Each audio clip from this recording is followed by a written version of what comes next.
good morning guys. My microphone check is working, that is fine.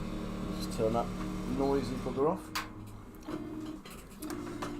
Okay, so first stream of 2024. I'm not doing the Patreon anymore. If that's news to you and you've not heard that before, there was a big announcement I put out before Christmas about it. So I'm not doing the Patreon. I am still doing the Patreon from a kind of a coaching and mentoring point of view, but in terms of physically releasing miniatures every month, that is now a thing of the past. To be honest, it's a massive commitment and it's a time sink. The reason I've ended up having to stop it is because we get to that point where, like, I've obviously got to earn a living out of it, and when I first started doing it, it was very very good offering a very good living, and then over the years it's kind of got worse and worse. It's not been survivable, and yeah, unfortunately the Patreon market has become so saturated that it no longer pays. And the amount of money we're making every month on it is a fraction of what we need to be bringing in to justify doing it. So time is spent better sculpting on other projects and working with clients where the money's right. As much as I wish that was not the case, unfortunately it is. Okay, so what I'm basically doing here, this is a building I started last year. There's some feedback from the guys at Footsore that they wanted a few tweaks and changes to the building. So what I need to do, I'm going to put this into a thinking about it. You can see every single brick is separate, every single. So I'm just going to nerf the bot.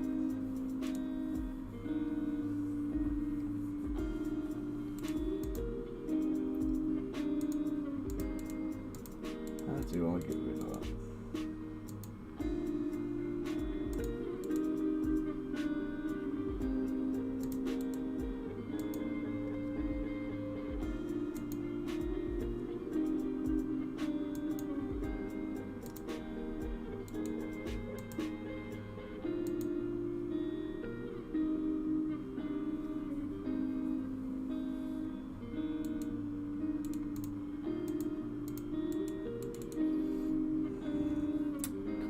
For some reason. Oh, never mind.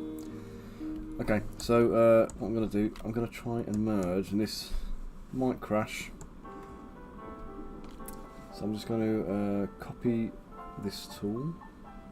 I'm just going to paste it into a new one. Basically, I've worked on it a bit over the Christmas period, and I've got as far as I have now several times, only for it to crash. So I'm going to export that, split that piece out.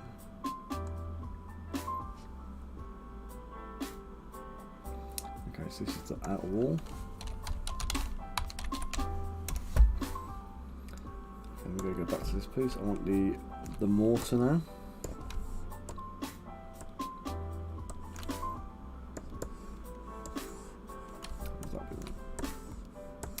So basically, the feedback I had originally was I'd put a door essentially in the front of the tower, and the tower is supposed to be a defendable object. So they want guys up the top fighting from up the platform, they want guys fighting through the bottom of it. What they didn't want was for people to just be able to stroll in from off the street. Like, they want to put a fortified wall around it. Which is fair enough, it makes a lot of sense. So yeah, it's about to make a few tweaks and changes. So let me just split this piece off.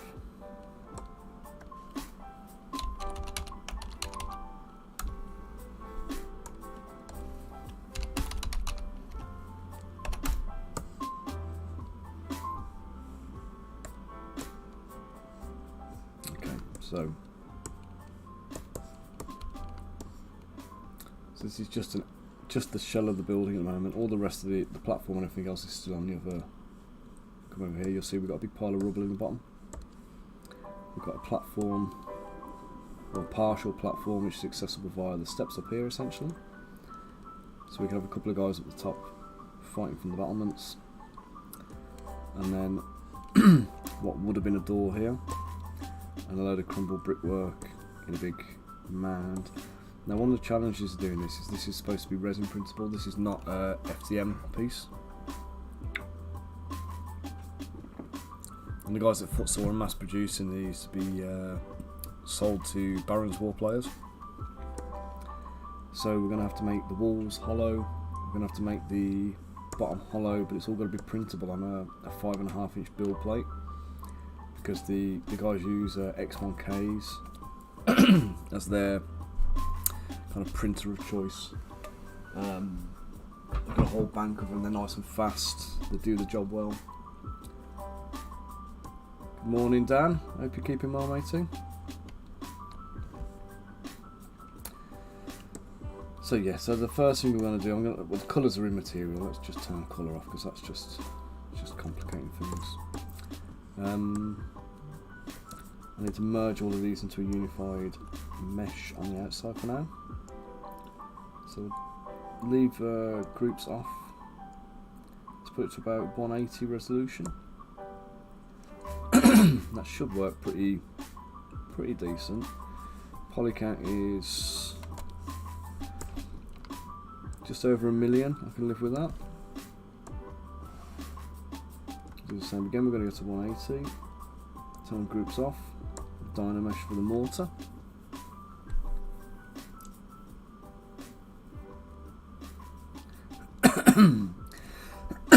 Okay, so these are basically mud bricks. So the bricks are obviously fashioned from mud, funnily enough.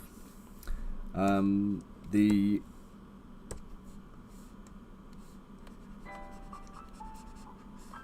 believe they use like horsehair and stuff in there and stuff to give it a bit of a rigidity, but I'm not 100% certain. What I'm trying to do at the moment, we've got 3 separate sections here. So there's what was the original wall sections, plus an extra piece I inserted to basically give the front more protection.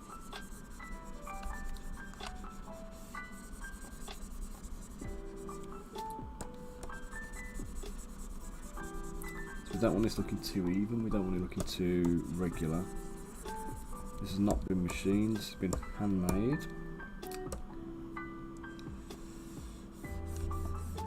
Oops.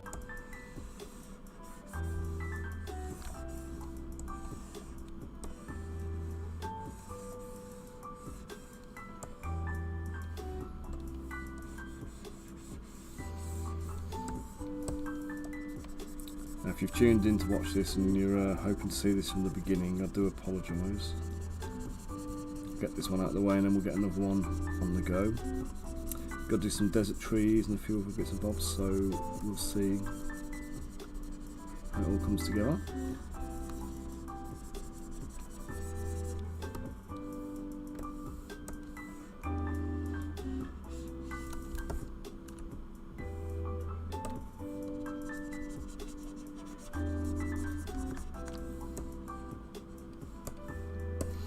Right, now this here has happened because we've got these artifacting going on, because I've done some stretching on the mesh to basically fill the holes and move it all up.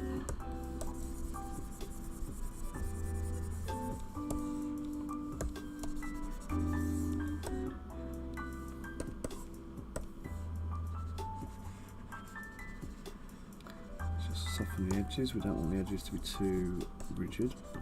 Now above the door header, I think I'm going to put a wooden batten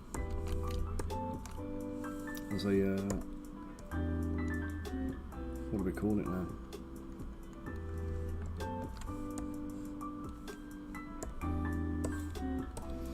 It's called when you join two. The word's evading me. It's not a plinth. Now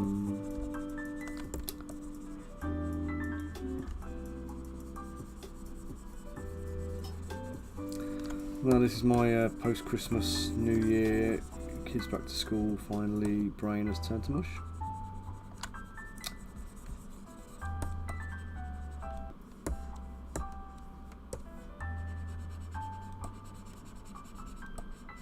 Lintel, that's the word I'm after. Get there in the end. I'm going to put a little wooden lintel in above the door. So at the moment I'm just polishing these out. I'm not worried about the walls being completely flat and smooth. We don't want that.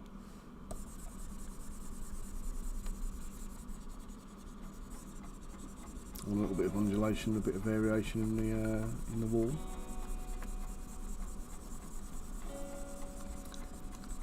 This is Dark Ages tech, so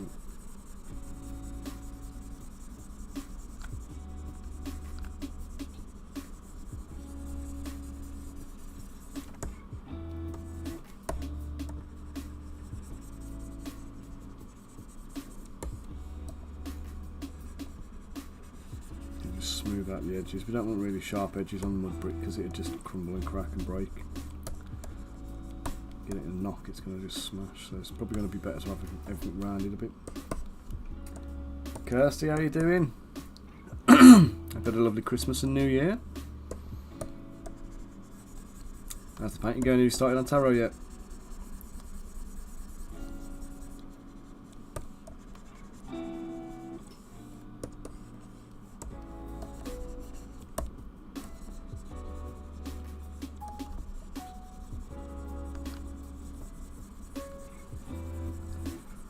To get some, yeah, it's been alright, thanks. All family stuff, obviously.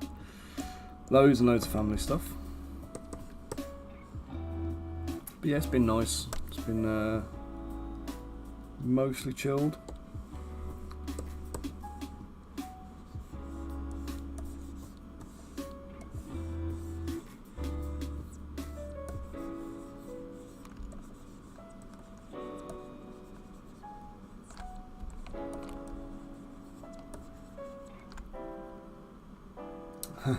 Good stuff.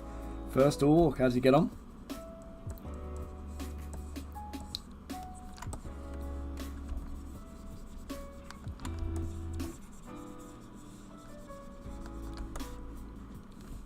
Might sound counterintuitive, but when you're doing the orc, well, I don't know how advanced your painting techniques are, but when you come to do any shading and stuff on the orc, on the skin, try using reds and purples to help give you a little bit of depth to the red.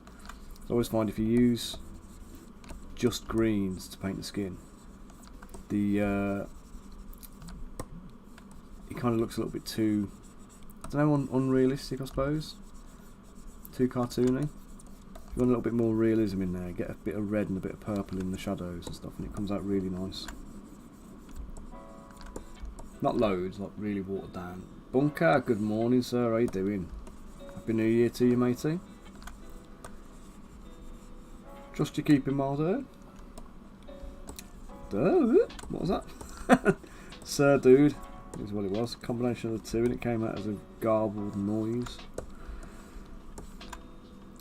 Me being out of practice, mate.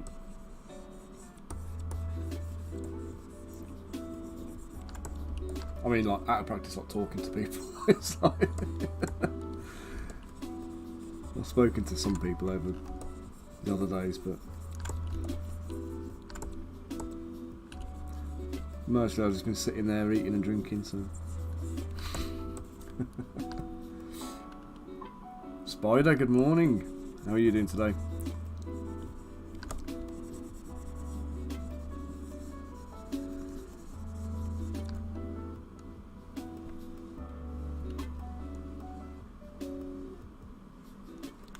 Yeah, it was a nice break. Obviously, dropping the Patreon before, well, say before Christmas. The announcement about that was before Christmas. Obviously, we dropped it from like now onwards, basically.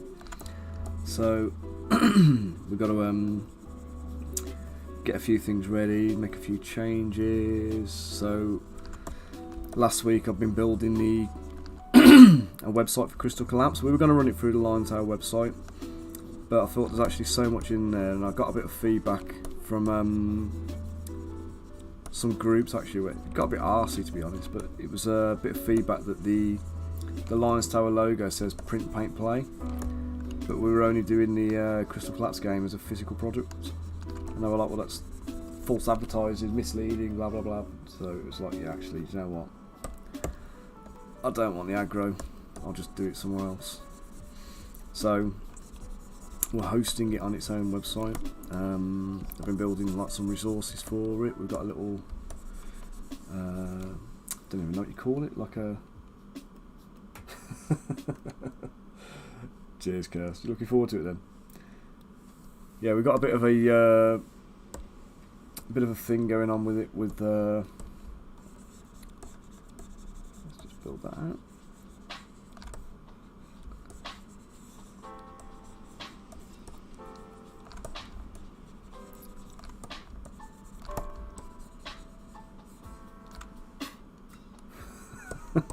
Oh, bless you. Yeah, we're gonna have we've got quite a lot of stuff going into it at the moment. So we've got the rule book ready in English now, so that's fully done. The character cards are all done. I don't know if I'll be able to show you the actual website for it, but let me just have a little look and see if I can. It's not a live website yet, so it's I don't know if I'm going to be able to show you properly, or if it's going to be like a back-end preview kind of thing. But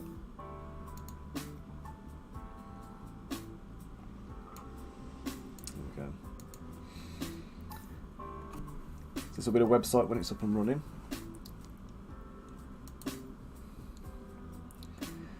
Got some products in there. I don't know what's showing up. It's dollars. Shouldn't be dollars. Ignore the collaboration magic and everything else. These are just placeholder posts for a blog at the bottom. Got a mailing list down here.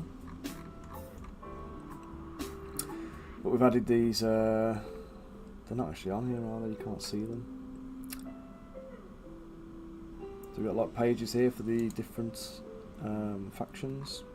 Kingdom of Ireland with like the character packs, and there'll be all the heroes under here. Just waiting for some artwork to be done. Got about Crystal Collapse.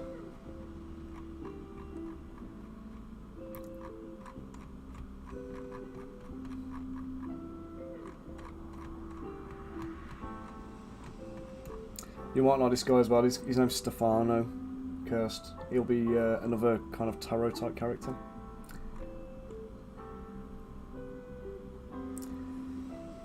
So yeah, there's not a lot on here actually. A lot of the stuff I've put in the background, it looks like I've not remembered to put it into the, into the title bar, which is clever. So I'll get that done this week at some point. Oh no, yeah, he's a little furry elephant, like a little magical mammoth.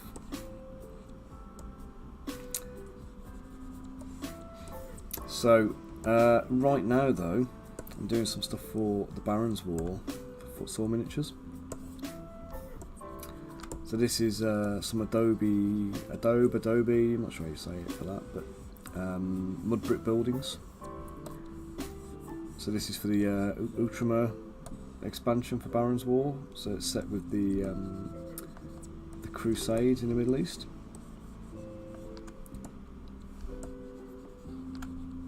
I think it should be usable for like the Greeks and stuff as well. I think it's probably a multi-purpose bit of terrain, but the intention behind it, obviously, it is deserts and Crusades.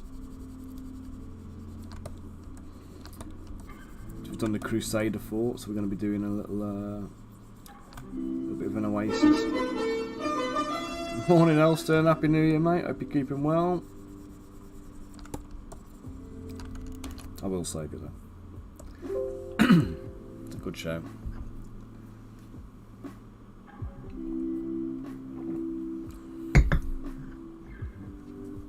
How have you been keeping, dude? Have you finished all the Crystal Collapse minis yet?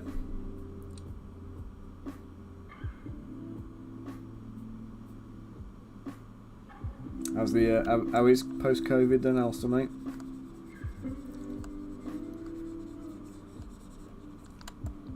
1/3 mini, nice. Oh, thanks, Kirst. Happy to scratch your itch for you.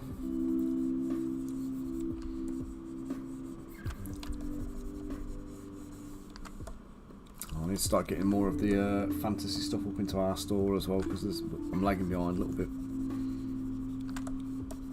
Got like the orc rat catcher and the halfling burglar and halfling druid and all that kind of stuff. They've all got to go in there. They're all nice little characters. I enjoy sculpting them. And the vampire lord from last month's set's printed lovely as well, even with all those bats in his cloak. Demon, is that Ifrit or is that the one with the wings, Cursed? Lucille or Lucinda? I can't remember what I called her. I think I called her Lucinda. Ifrit's a unit, man. He's actually going to be in Crystal Collapse though. In fact, let me just let's just give you a little Crystal Collapse preview here. Go to Canva and show you the rulebook in English. We've got a little section in there with some of the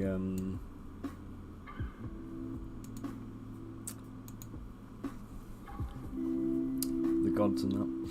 So there's Ifrit in the background. So this rulebook here is interspersed English and German. So there's one page of each. So we've just got to split them out basically. But we're gone through now. We're done. Where's the page I'm after?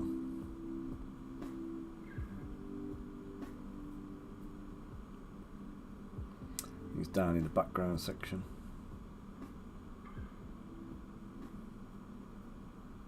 Here we go.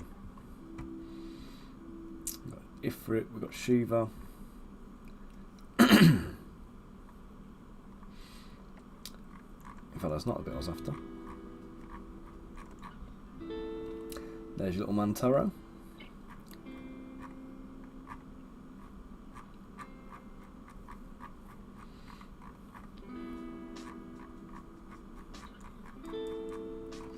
Here we go. So these are the others we've got. So we've got Ifrit, the source of fire. So he's our Jack. We've got Shiva, who's the queen. Then we've got the wind dragon Garuda. He's the ace. Very much looking forward to getting him sculpted. And then we've got Brahma, the titan. So I don't know if I'm going to redo Bahamut in this pose. Ifrit, sorry. I may rework him a little bit to be more like the artwork on this one. Just to differentiate him really from the original. Hey, how you doing? Then we've got Odin. Odin will be the final one. Yeah, I've been a bit quiet over the Christmas and New Year, Aid. Just busy with family stuff, DIY projects, various other goings on, trying to get a bit of Crystal Collapse done in the background, and, you know, push it across the line. So yeah, there's been lots happening.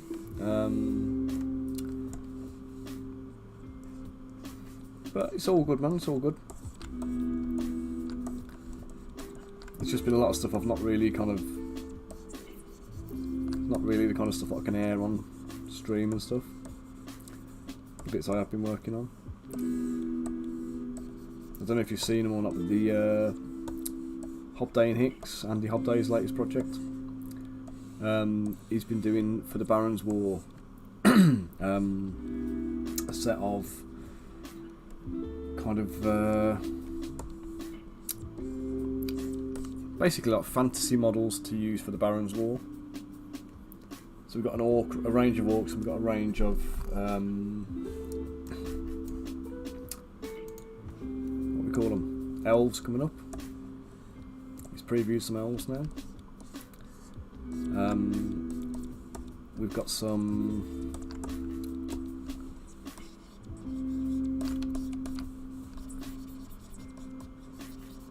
so we'll just get this up here and we'll smooth it down a bit.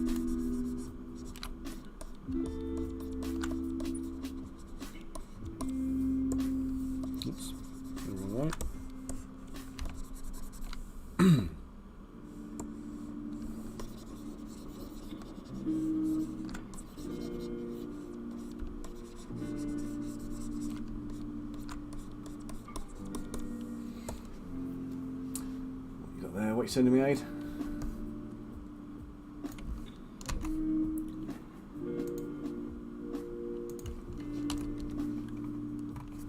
Ah, the hair for your character. It's coming on nice.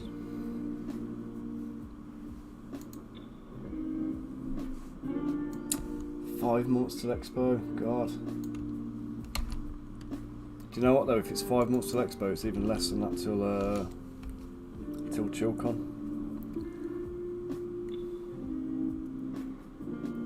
What's with the safety text around the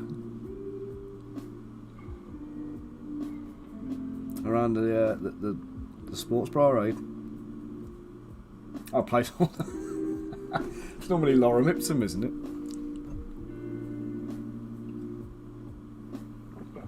So safety's an odd choice.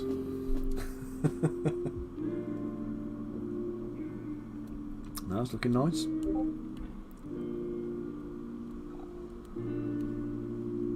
Spider, welcome to the server.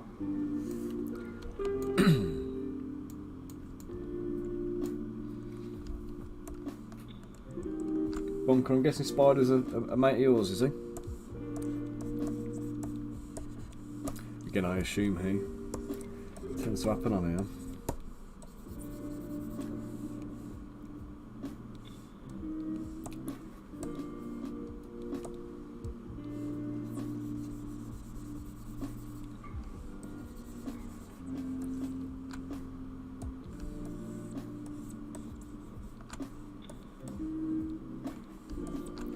What have I done here?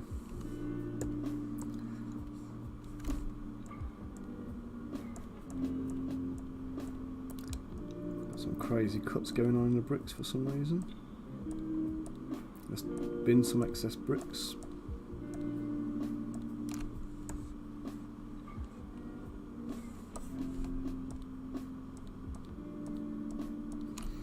Yeah, this model at the moment is a bit of a Frankenstein because I built it, went gung-ho with it and got it finished, and then got a load of feedback from the guys at Footsaw that they wanted some changes. So I ended up having to make the changes, but it's meant there are points where things are kind of not optimal, if you like.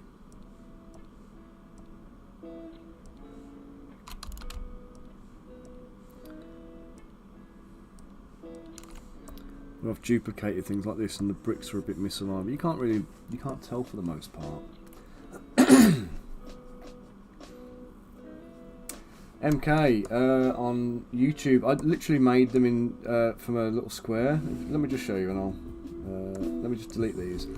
Basically, all I did was append a cube. Let's solo it so I can show you. Just get a little cube and then stretch it out, trim Dynamesh, and then all I'll do is just go around the edges and just mash the edges up with trim dynamic, just to change the profile of the brick. And I do this probably on 3 or 4 bricks of the same, just copy them and duplicate them. But the way you'll see the way I work. I'll use this as a base, and then where I need to, I'll go back in and customise individual bricks that are going to be visible. So I won't tend to have. You see a lot of artists, they'll do like a few stock bricks and they'll just slap them in and use them. For me, I'll tend to make one like this, and then I use the Orb Cracks set, the Orb set. And one of the Orb sets is this rock brush. So just pull a bit of rock texture across the brick, invert it as well, just to give it a little bit of something. Yeah, you guys all work in far more advanced ways than I do. What I do is quite crude, but I used to sculpt everything in green stuff, so it's I'm used to doing things manually. I prefer it that way. There's a charm about it I just kind of like on the finished model. So we go, there's like a stock brick, and then just like from there we just like, you know, it's 168,000 polys. That's probably too much. You can decimate that down. Pre-process, decimate it.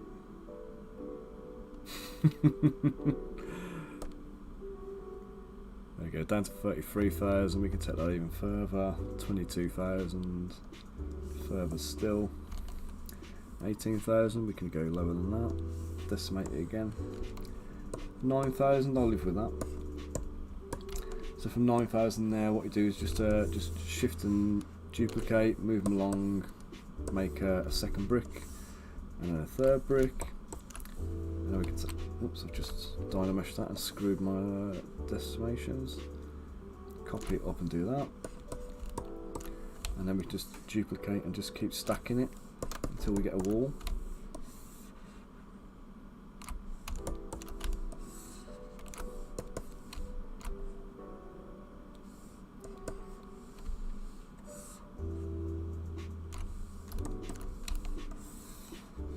Just keep going. And we want to get to an end and we want to turn a corner.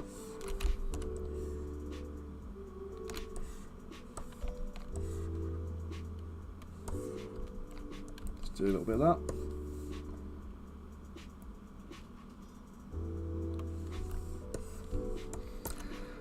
Oh, God, I dynameshed again.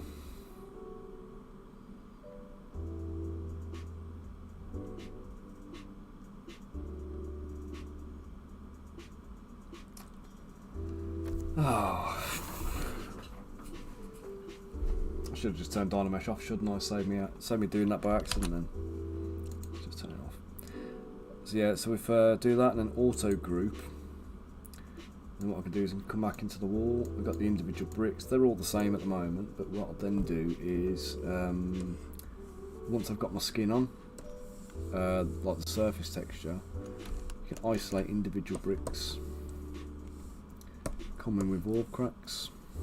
Make sure I've got my dynamic topology on.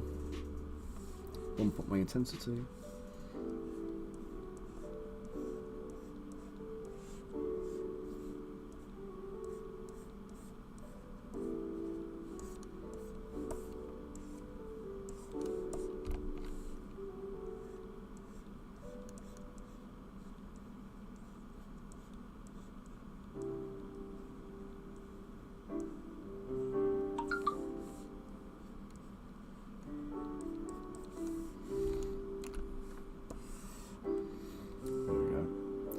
Detail the odd brick, and you don't want to do all the bricks with that kind of detail, but obviously you want to change up some of them.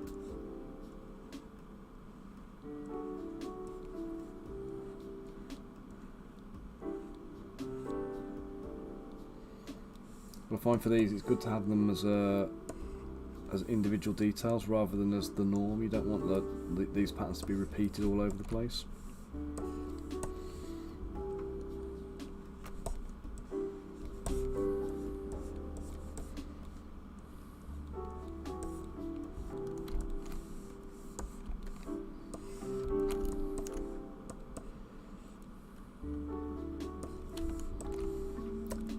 Come in with the dynamic, trim dynamic again, just vary up the edges on some of them, change the shapes a bit.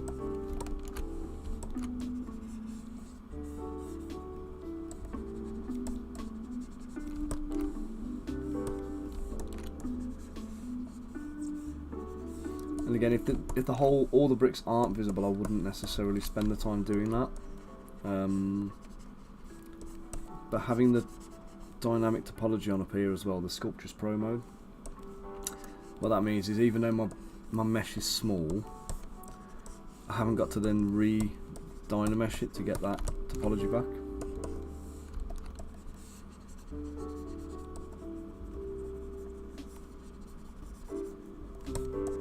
So I haven't got to go back to another high resolution mesh.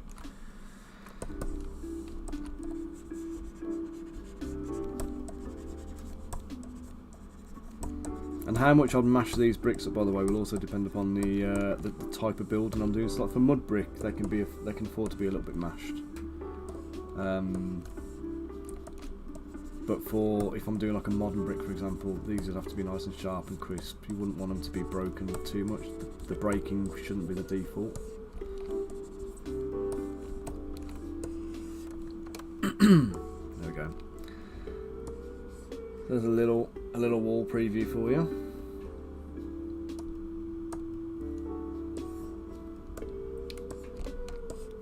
Come back to this dude now. Right, so we've got the outer render. We've got the mortar layer on the inside, and we've got the bricks. Have we got any dodgy bricks on view here, or are they all okay? Right, that one is dodgy.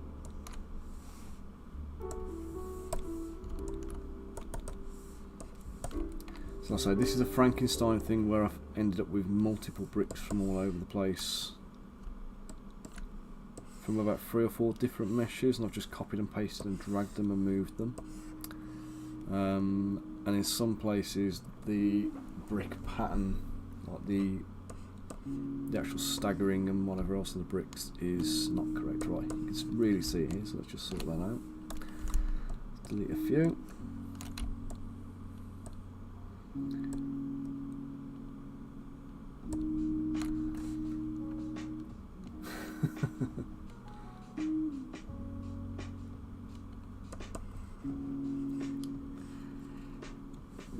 How's your plan going tonight?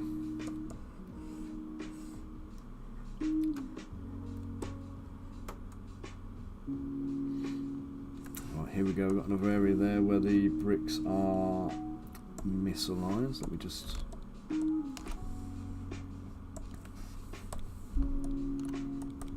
Now in some cases where I've done this, and this is going to be one of them, the easiest thing for me to do here to solve this is actually just, because I think I've screwed up a bit. Best thing I can do is just make the layers less visible, the ones that are wrong.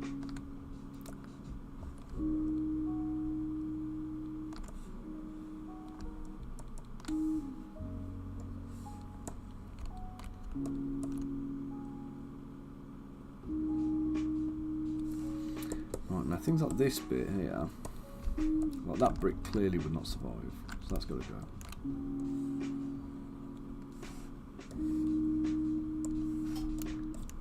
This brick can stay, but I'm going to smash the end off.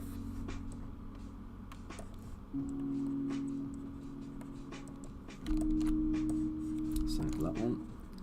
Any that are too protrudy, bear in mind they're made out of mud. I'm going to need to get bashed up a bit.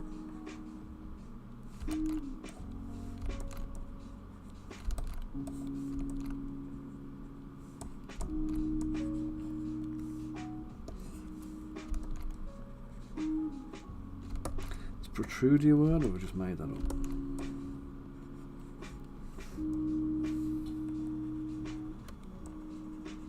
I suspect I've made it up, but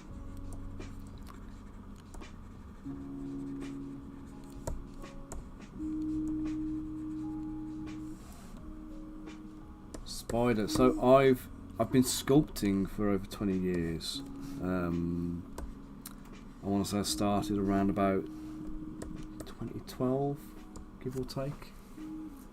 In fact, no, it'd be earlier than that. I was doing commissions by 2012. I didn't mean 2012, sorry, I meant 2002. Sorry, it's been a really long weekend, actually. So, yeah, I've been sculpting over 20 years in clay and milliput and green stuff and that kind of stuff. And I moved over to ZBrush back in 2010. And to be honest, the only reason I did it was because I had this toolbox that had all my tools and putty and little pots of Vaseline and various other bits and bobs in there. And I used to do all my sculpting on the coffee table in the living room. And me and the wife, we'd not long got together at that point actually. We'd been together a couple of years, we'd moved in together. and I was sitting in the living room because I had my man cave at the time, but she'd obviously, you know, new relationship and everything. She didn't want me to be in the man cave, hidden away from her. She wanted me like nearby, so I'd go and sit on the sofa with her, and then I'd bust out my toolkit and start sculpting on the coffee table. And she just got pissed off with me, to be honest, doing that. Just make a mess everywhere. Because I'd have to leave. I start sculpting the model, and then like I don't know if you ever worked with green stuff and milliput and stuff, but yeah, I know, lubing everything up as well. That's what the Vaseline's for, mate. Although I'd urge caution if you're gonna lube your tools with Vaseline, because it does leave a greasy film on the putty as well. So it's gonna sound disgusting. A little bit of forehead grease is better. If you suffer from really dry skin and eczema, you might be a bit screwed there, but little rub on the nose or forehead and job's a good one. But yeah, the whole thing with the miniatures, like I'd be working on 7 or 8 minis at a time, because you can only do like a tiny amount, because you get used to this whole you get on a roll and you're in the zone with it. You start sculpting and then you get carried away and you move on to the next bit and you turn the model around and you sculpt a load of stuff, and then when you roll it back around again, and all that stuff you spent ages sculpting, you've just put your thumb straight on the middle of and flattened it. So kind of like it's soul crushing and soul destroying. So you have to be disciplined when you're sculpting in green stuff and you're doing a range. You have to kind of go, right, I'm happy with that bit, let's put it down, let's leave it alone, let's walk away from it, let's do a bit of something else. But while you're on a roll, you've got to keep going. You need to keep the momentum going, or you lose your mojo. So you end up having to work on another model and then wait for that to dry. But it's you got like, you might have 10 to 15 minutes of working time before you have to say, right, enough's enough, I'll walk away from it. But then you've got to then wait like 2 hours before the putty's completely cured, and you can kind of go on to the next one. So you're working on like a whole range of stuff. And I'd have all these models sprawled across the table, and she'd go to move them. I'm like, don't touch that, get off it, leave it alone, it's not cured, you'll mash it up. And then we'll have an argument. So yeah, she got pissed off with that in the end, and digital sculpting was just becoming a thing around about that time, around about 2010. So I started doing a little bit of Blender, which was fairly painful. Didn't really enjoy it, and then ZBrush came into my my firing line, and it was like, oh, this is like digital clay. This is like, you know, the same thing I'm doing but on the computer. So I had to go with Sculptress, which was available at the time for free. Had to go on Sculptress, and that was kind of the precursor of going into ZBrush. Yeah, basically everything from that point on was bought a copy of ZBrush as a one-off license. I think it cost me about £700, but kind of it paid for itself in commissions. Like, you know, the stuff I was doing after that then kind of covered the expenses pretty quickly. So it's worth spending the money if you're going to do it professionally.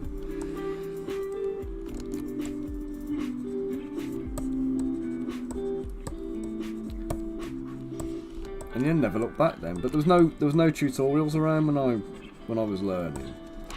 The only tutorials that were there were all around about kind of making models for video games, or like just creating stuff to be done for rendered artwork. And obviously the stuff I'm looking for was for 3D printing, which, you know, wasn't really a thing at that point. So nobody really covered it in any of the tutorials. So I just had to kind of wing it and figure out a way that worked for me. So yeah, all of my techniques are just developed based on how I used to sculpt with green stuff, and adapted from that, really. Which I know is not the question you asked, but it's why I got into it, if that makes sense. It was rather than trying to learn how to do digital modelling and poly pushing and point pulling and all that kind of stuff, I was able to kind of say, alright, I'll just take the technique I use for making green stuff models and apply it to the thing. So obviously I use a stylus and a screen, and it's very similar to kind of like doing like the buff and polish and the burnishing on a green stuff model. So the techniques translate across. You just have to learn the different tools.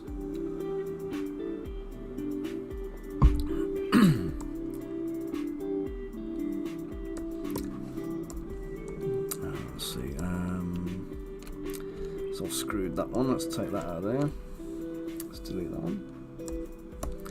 I want to take that piece, that, and that. I'm just going to move them straight over to the right, so they line up properly. There we go. I think those ones will look okay. I've screwed them. Let's sort that.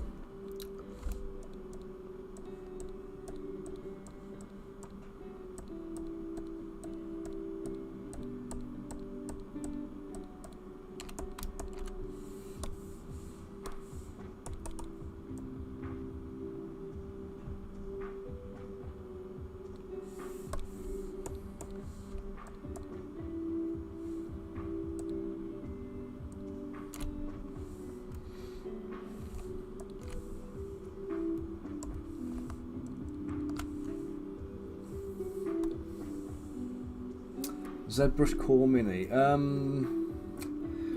So as I understand it, you'll be able to use certain features with ZBrush Core Mini. Which, if you want to get into ZBrush, it's worth doing. And I think if you like the Core Mini, but then you kind of want the extra features, you can upgrade.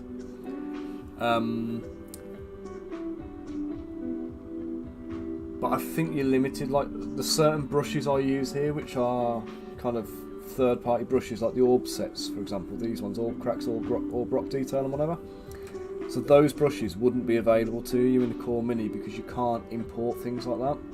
You have to use the features and the brushes that they provide you. Honestly, I don't know what brushes you're limited to. So for me, if I'll show you my menu over here. So we have Move and Move Topological. So Move just lets me grab anything in the screen and just pull it around. Move Topological, if I've got 4 or 5 different, it's like where we've got these bricks, for example. Let me get the brick. Switch to the bricks. Right, there we go. So if I use the use the Move brush, right, it's going to move everything like that, which is not obviously what I want. Now I can mask a single brush, a single brick, and move it like that, but that's also not what I want.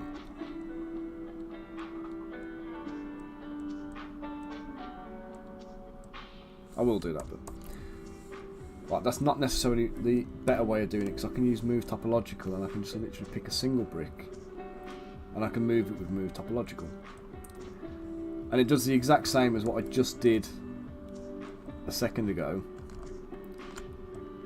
with the exception of I haven't got to faff around masking. So that's a useful one. Clay build-up is the one I use probably 90% of the time for actual sculpting work. Clay, it's good for kind of like polishing and filling in bits and like making small alterations, but it's not one you would use for bulking anything up or kind of doing anything significant.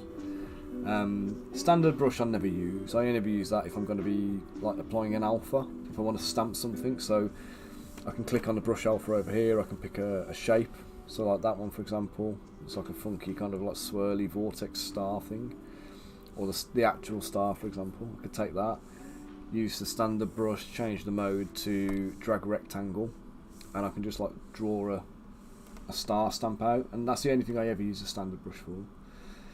Trim dynamic you saw me use earlier for the bricks, so I use that to like just take the edges off these bricks where I want them to be a bit mashed up. I'll save it because I haven't saved it in a while.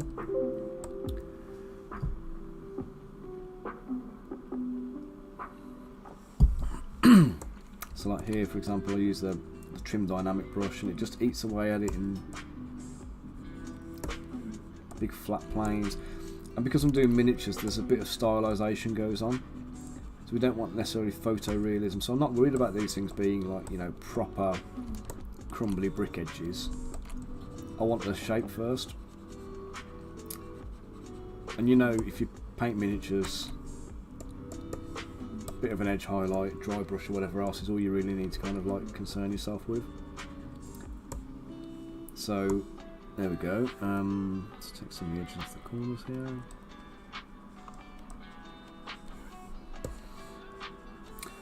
H polish is another one I use. So I use that for similar to trim dynamic, but it's less aggressive. So it flattens out an area, gives me a nice flat surface. But the nice thing with this is it's good for doing like weapons and armors and things. You can polish two faces that are adjacent to each other and get a nice crisp edge between the two. Planer, you could live without that, I think. Basically, at the bottom here where I've got this bit here, you see all the textures are different and everything else. If I just run planer across there, if I pick it up from a particular point, so we take it from this grey bit here, I can go across the entire wall and it will level everything out so everything's even, everything's the same.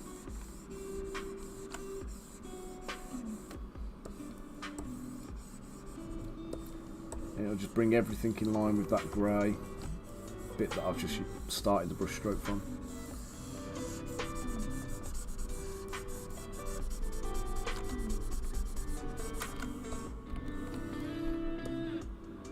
Now the problem with planer is if the bottom's not flat, which I suspect this one isn't. No, it's not too bad. If the bottom was not flat, you basically will, if this is at a 45 degree angle and you start planer on it, it's going to plane everything to a 45 degree angle. And if you start slightly on the piss, everything's going to go weird. Mesh insert dart, literally just inserts a sphere. I use that quite a lot actually.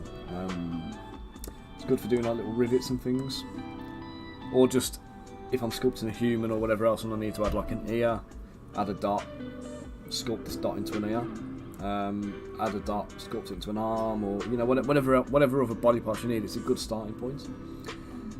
Curve tube, you can use it, but it's not entirely necessary. Helps sometimes, but snake hook is more useful than that, I think, for doing things like hair.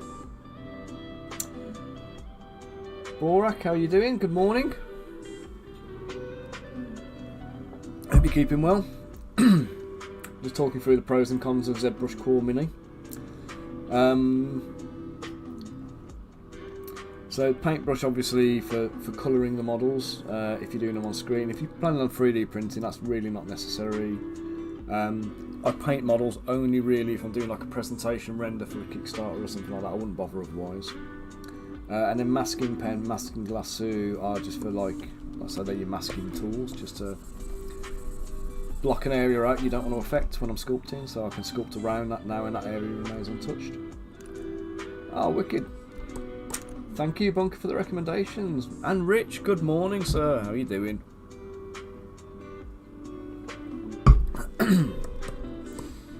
Okay, so what else we got? Slice curve, slice rectangle. So these tools that are on here, Spider, they are literally the ones I use 99% of the time. Orb cracks I use a lot, but you can use Damn Standard instead, which is a ZBrush native tool. But again, I don't know which ones are included in that core. So I think if you don't have all of these, you might struggle with certain things. But so, Rich, this morning I'm doing, let me switch to the other version of it where I've coloured it a little bit. It's a bit of terrain for Footsore. So they're obviously doing the Baron's War stuff. I've done the terrain for the Death and Taxes and Outrama Kickstarters. So there's Crusades and everything else. But the Crusades one we did the Crusader Fort. And now we're adding some like Arab buildings to it. So these are the kind of like the Adobe mud brick kind of bits. So this is like a mud brick tower that's defensible, so you can use the different step ups in the rubble here to get yourself up onto the upper elevations. Why is the UK so cold? Because it's winter, mate. It's just gone Baltic though. It really is. It really is cold at the moment. I come into my office this morning. It was 5 degrees in here. I've got it up to 23 at the moment, but my legs feel frozen still. So yeah, it's there was snow out this morning though. I went to go and scrape the ice off the car for the wife, and yeah, it snowed. It wasn't even ice. So this is the building as it stands there, mate. So we've got the internal floor, the wooden floor. We've got some joists and rafters and stuff. Pile of rubble, and then the wall sections. Then we've got some lower walls as well to give us some defensible barricades and barriers and stuff like that. Oh yeah, you've got to be careful with that, isn't it? Because if you go a little bit too hot, you can shatter your windows. That's fun. I've seen somebody do that before. Saw a guy walk out with a steaming kettle and then pour it on his windshield, and I just heard this horrible noise. And yeah, he shattered his windscreen. So yeah, so basically what happened, Rich, was I did this model for Mark at Footsore, sent it over. I had a door on the front here, and he'd asked me to sculpt a tower, so I made a tower, but what I hadn't considered, or what I hadn't realised, when he asked me to do a tower, he wanted a defensible tower. So I'd put the door in the front there, but he wanted like the walls to be coming off this so that you could use it as a proper barricade. Oh my god, minus 18. Yeah, your warm tap water would be frozen before you got it as far as your car, wouldn't it, in that kind of weather?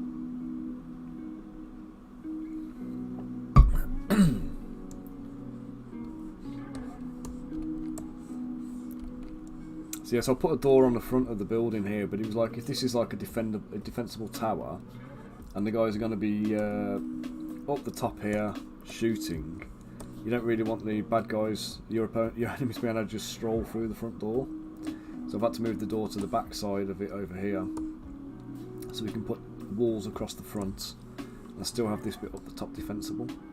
And I might change the wooden platform so there's a bit more here, so the front side of it can be used. Oh, actually no, I've taken that too low there, so that's fine. I'll just leave it like that. They may come back to me and ask me to add more kind of elevation up there, but we'll see how it goes. Sold your resin printer, Rich. What are you doing, mate? Do you know what? Get the Saturn 3 Ultra Pro instead. Don't get the Mars 4. You'll love the Saturn. Quality wise, they're both good, but the Saturn, you just get the extra build volume. But the problem I find with the Saturn is like you do end up putting like a litre of resin in the tank.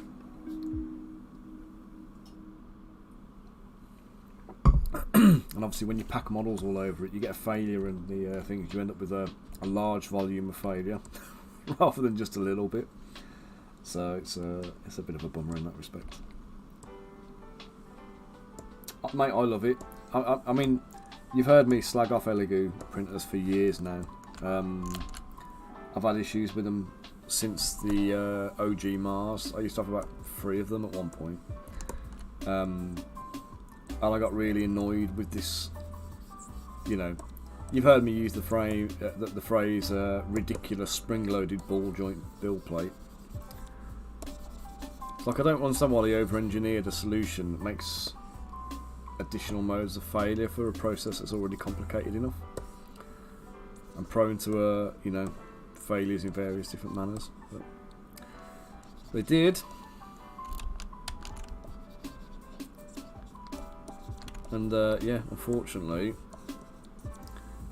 it's put me off using the things. But on the Mars 4, on the Ultra models, which are their premium ones, they've gone back to the stock kind of you know, nice solid block joint, which you know, EPAX, Frozen, Anycubic have all been using for years. And yeah, it works well. But even theirs, even now they've over-engineered what it needs to be. They've made it far more complicated than it really needs to be. But it's better than the original normal Mars, and I just love the fact that their premium model, they've acknowledged that they've made a design screw up and they've undone it. But it means that I can buy an Elegoo printer again now. Honestly, mate, you'll be happy with either. The Mars won't do you bad. It all depends upon how much stuff you want to print, really. If the print volume of the Mars is enough for you, then go with the Mars, because it's a much bigger printer as well. Like in terms of its footprint. Like noticeably bigger.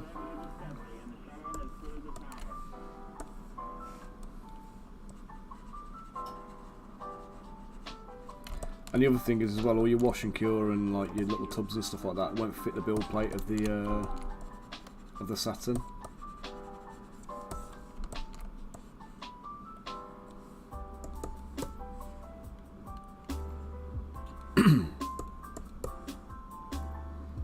Yeah, no worries, Rich. I'll be about till about 2 o'clock, mate. So gotta have a meeting with Max then about Crystal Collapse and get some stuff sorted. But I'll be around till then anyway. In the meantime, enjoy, have fun. I'll catch you later.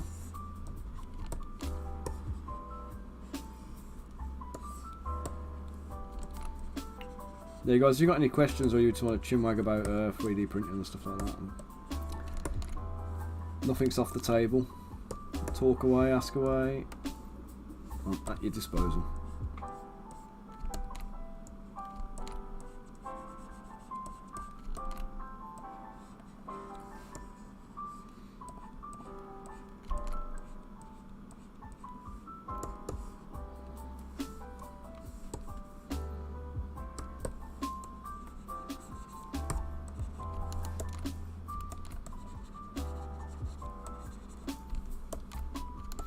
Also, if anybody wants to pick themselves up any little New Year treats, I've got a 40% discount running on the web store at the moment on STL files, 20% running on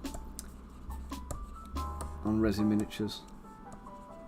So you'll get your 20% automatically or your 40% automatically added at checkout. So the correct discount would apply for whatever range of products you're buying. Ah, very nice. In that case, you're getting the 40% off, so even better. So yeah, head over to thelionstower.com, have a little peruse, and fill your boots, or fill your basket.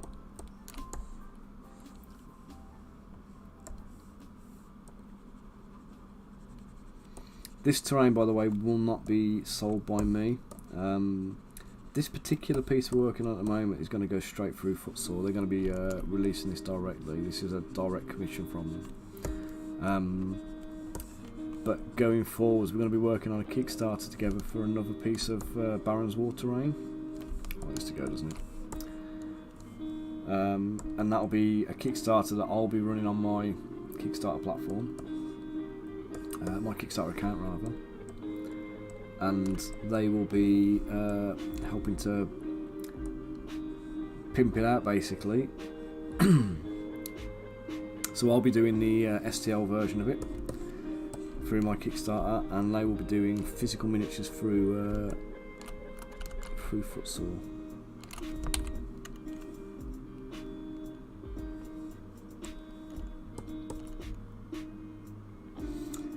Well, sadly, Bunker, the guys can use your code, and you still get a referral for it. You do get your kickback.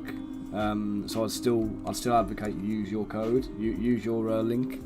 Put that link out. Even if they don't get a better discount from you, you still get your commission for the referrals. So it's worth using, mate. Ian over on Facebook. Good morning, sir. I hope you're keeping well.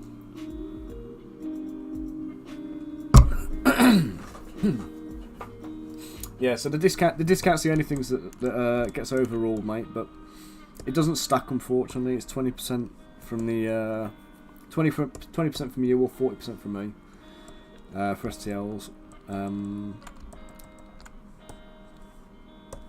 But yeah, the guys will get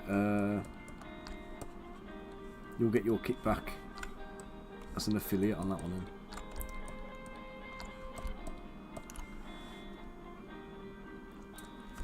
I hear there used to be a way to import STL files into ZBrush where you can mod them. Yeah, totally. I do it all the time. I say I do it all the time. You can import anything into ZBrush. But again, I don't know how far you can do it with the core version. So the core version is the one you'd need to look at. But if I show you on this now, if I go to import up the top here, so it's in the tools menu, go to import, I go to my miniatures index,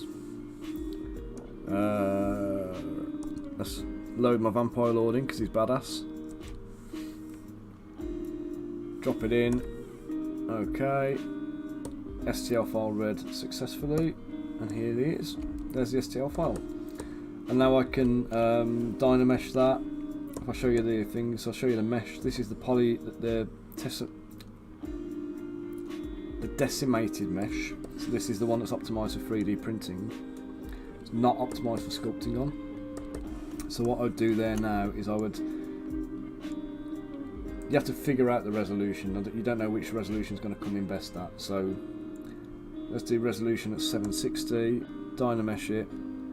It's made it a bit soft, so let's go higher, let's go for 1000, dynamesh it. Okay, that's nice and sharp, I think. Yep. So right now, oh yeah, he's badass. Yeah, he's literally one of the models I just finished in December. So, yeah. I thought he was going to be a real pig to print, but actually the support's come off a treat on this one. Guys, if you haven't tried them as well, go onto my website. There's a bunch of free models you can download, and they're all pre-supported, so you can test out my supports. But they literally, you'll have a full-on printgasm when you do it, because it's it's that feeling you get where the model just prints perfectly, and then you get the supports, and it just lifts off with no damage. And you're like, oh, love it. Called a printgasm. Experience it for yourself. Give them a go.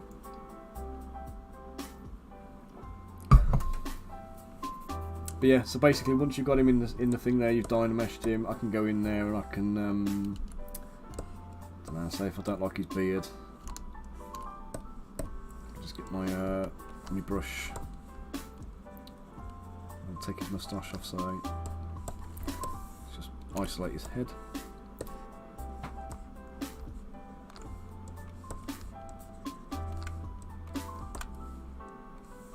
Bit of the clay build up, I can shave his moustache.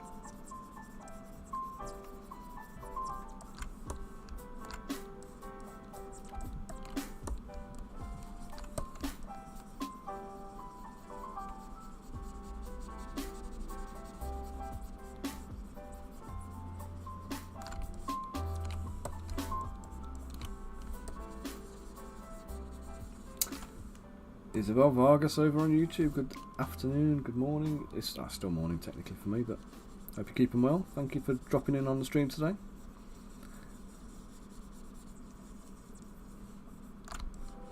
There we go, we can see we've got a little bit of sculpting going on the STL import now.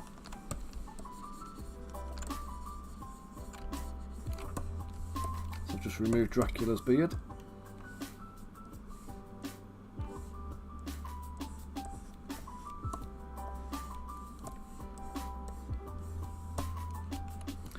Take that bit out because that's getting him away.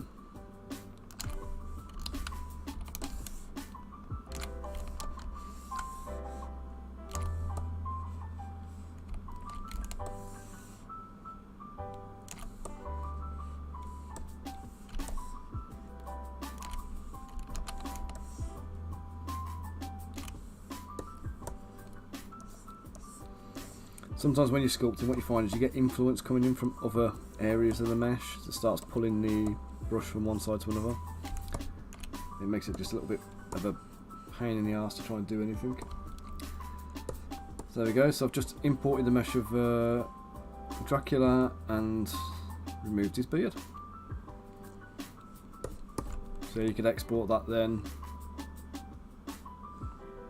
redo it, or you can add, you know, say if you've got like a special character and you want to add, you know, some kind of medallion or some iconography onto him or something like that, you can do that. You want to change up his base, feel free. You want to sculpt a new base and add a base into there, you've got the option to do it. So. But that one's not in the store yet, unfortunately, guys. I've got to pull my finger out my arse and get better at my admin. So it's going to take a little bit of time for me to get that done. Right, I think I'm okay there now. So let me just get the... We're going to get the rubber pile. Bring the rubber pile in. Nice. Okay, and then we'll get the... No worries. I say, anytime you got a question about anything, just fire away. I'm always happy to kind of like talk you through stuff and give some help and instruction if I can. Right, so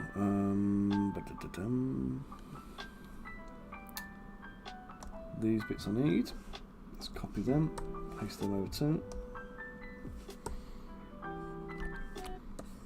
Right, now one of the things I fall foul of occasionally, and I think this is one of these occasions, that these bits where they're going to cut into something, there's an element of tolerance that you don't really have in 3D printing. If you're using a DLP printer, you can probably get away with that. That will probably fit quite nicely. But when you're running it on the MSLA printers, like most other 3D printers, you're not wrong, Bunker. No, Tinkerdams, because I say I'm done with something and then I go back and mess with it again for about another half an hour. You're not going to see the back of this guy, so I don't need to sculpt any of it because he's got a cloak covering it, and then I'll proceed to go straight into his back and spend 20 minutes detailing his back while saying, why the bloody hell am I doing this? I know you're not going to be able to see it. It's just a waste of time. And then you're like, because you're Tinkerdam.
Yeah, so if you want to get your hands on this bit of terrain, you want to go and give Warhost a bit of a follow on Facebook.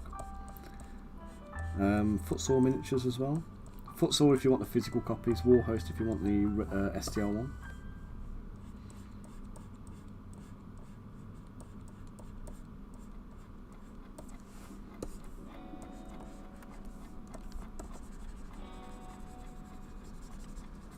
So Footsaw will print these for you and deliver you a resin copy, which is really, really nice.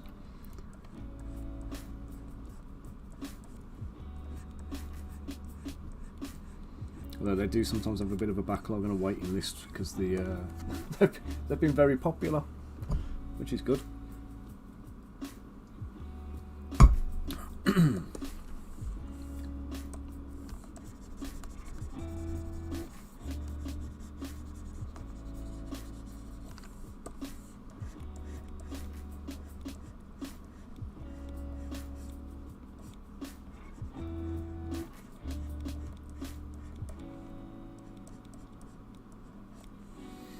Right, I'm going to start struggling a little bit in this with the adding these cracks and stuff, because I'm doing it with Sculptress Pro mode on, and my computer does not like to Sculptress Pro efficiently over about 1 million polys.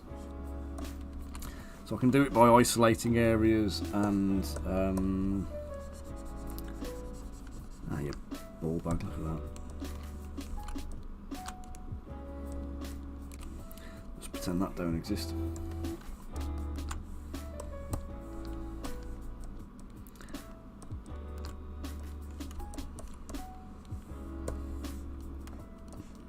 Yeah, I can isolate areas and sculpt in a small locale.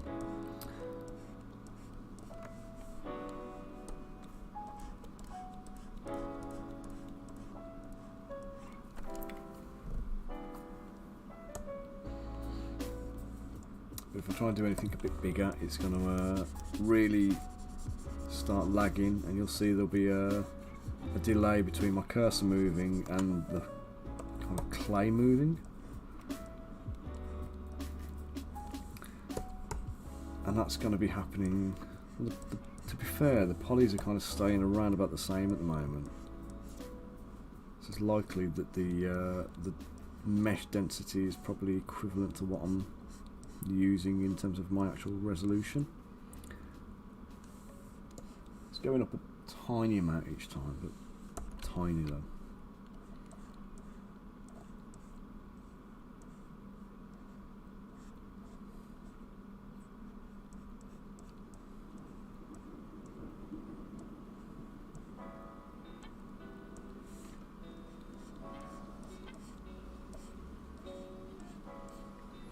Again, a lot of people who use alphas to do cracks and stuff actually just sculpt them in, damn standard. Or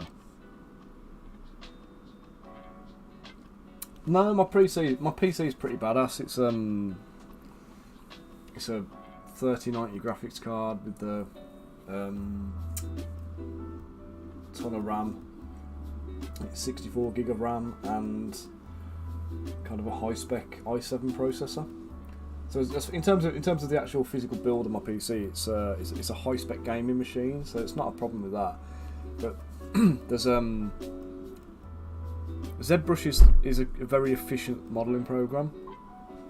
So what it kind of does is, so if I come back to this now, right, just up here, I don't know if you can see this very well, but there's 82 million polys in this scene. That includes all these little walls down here, right? If you load 82 million polys into Blender, you're not doing the thing. Blender will just shut you down and go, I can't deal with that. That's not going to happen. Whereas with ZBrush, what it's doing is up here, it says active points. It's 334,000. So even though in this entire scene we've got 82 million polys, it's only actively working on 300,000 of them. So I can do everything pretty quick and effective. I can sculpt with the Sculptress Pro mode, even though there's 82 million polys in the scene, because it's only working on 333,000. And what it does is it renders, it kind of fakes everything else. So it renders everything else using kind of very low intensity rendering. And only the tool that you're actively working on is the one that is drawing processor power. Now if the one I'm working on becomes 82 million polys, we're going to start seeing an awful lot of lag. Things are going to stop working, you're probably going to get a crash. So you do need to maintain and manage your files when you're working with them, just keep on top of those things. But for the most part, like I say, you end up with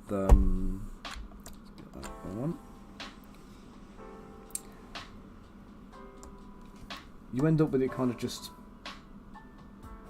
even on a fairly low spec machine, you'll be able to work quite effectively. You'll just have to manage your files a bit differently to how I might do it, for example. So if you're using a kind of a mid-range gaming laptop, it'll still work fine, but you might just have to keep your file size a little bit lower, be a bit more efficient with your poly usage.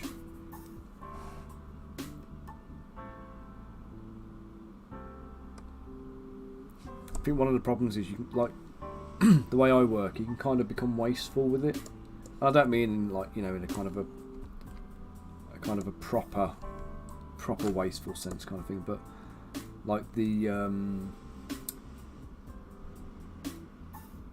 if I'm not being conscious of like the memory and stuff, my files can end up quite big and out of control.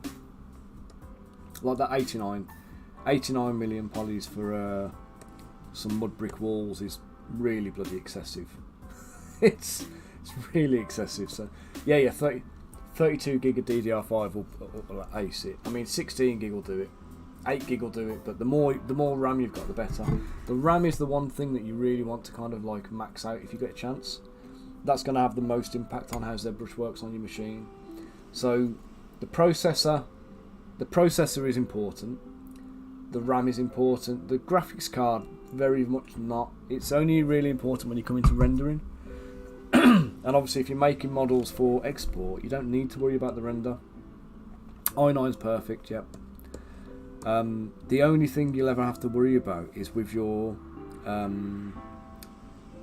with the graphics card, like I say, is if you start doing large scenes where like 82 million polys, for example, and you start rendering it, and I'll show you. Yeah, 3090 is the same as me. But what I'll show you is if I go to I'll bring this down into the screen so you can see it. So I had how you doing, mate? If I click onto Keyshot now, in fact, let me save this because this is going to potentially kill ZBrush for the sake of a demonstration. Let me just save it first. I'm talking about Keyshot eating up a processor and like pushing the heat on my PC, even though I've got water cooling in there. So that's alright, I've got no problem, mate. I'll show you. So if I go to Keyshot now, right, let me just get this on screen here. So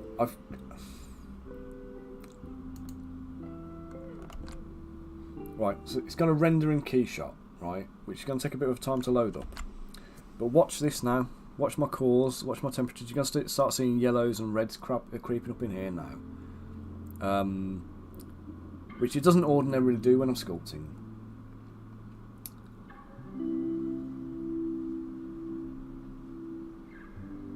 There we go, we've got a few yellows creeping in. Loads of yellows creeping up now.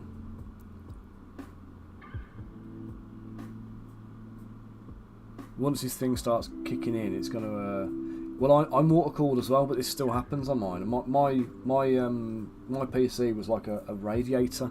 It was like kicking out heat to the point where it was under my desk, and it was burning my legs in the summer.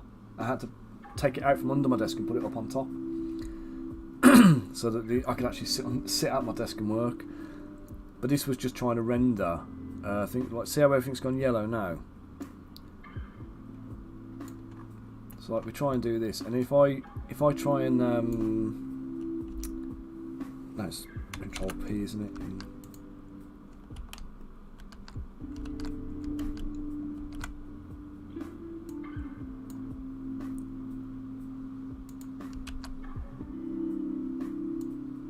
Like while I'm actually rendering, we got some stuff going up to 100. We got 98. Everything's maxed out into yellow now, and this is when you start getting some real heat. I mean, the top of my PC is like already warming up. I can feel it.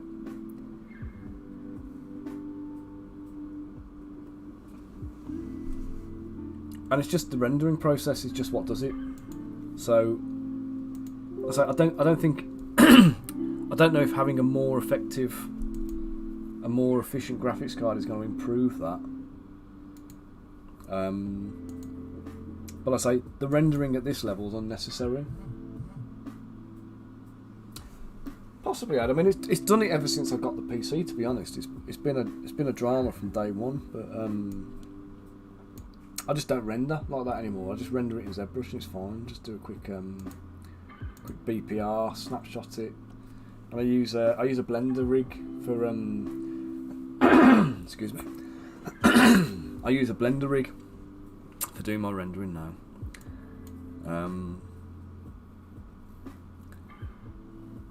That wasn't the CPU render.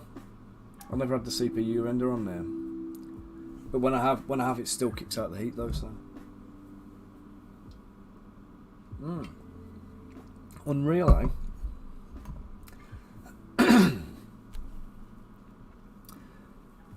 You'd have to give us some instruction on that, Aid, and see how easy it is to set up. The reason we used Blender was because I got Hayley doing all my renders originally, and it was easy for me to set it up for her, where she could just load it in and just load the scene up, and then just import the files and render. So she's not very creative and things, but she can do a process if I give her instructions. Right, have I got everything I need over here now? I think I have. Right. So, we save.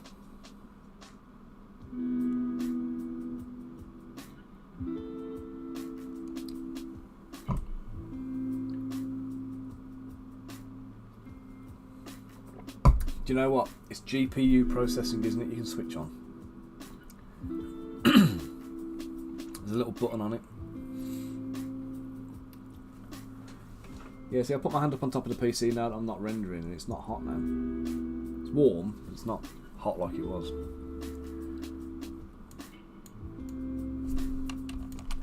Right, so now I can come down into this. We're going to do a little bit more.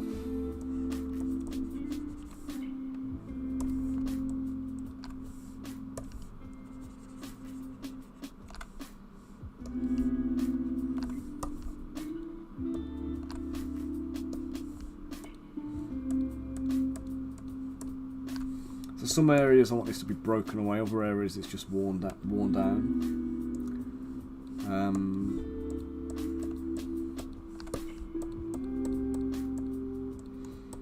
Occasionally what I'll do is I'll push it back, so hold Alt key and just push on the surface. And I want to do it just to the point where it goes and the bricks are almost visible. But that little bit of undulation there is perfect. That's exactly what I want. You got to remember it's exaggerated for wargaming, so we're dealing with 28mm scale. So everything needs to be that little bit more exaggerated than it would necessarily be in real life. Okay, let's come over here. I'm going to group on there. We're going to Dynamesh. We're going to put a resolution about 180. I hope this doesn't kill it, but let's Dynamesh the bricks.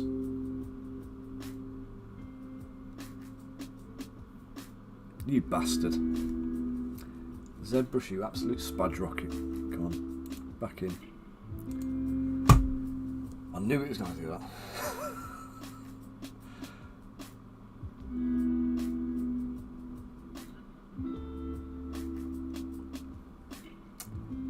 I don't at the moment. I just tend to do the streams. I need to start doing a few more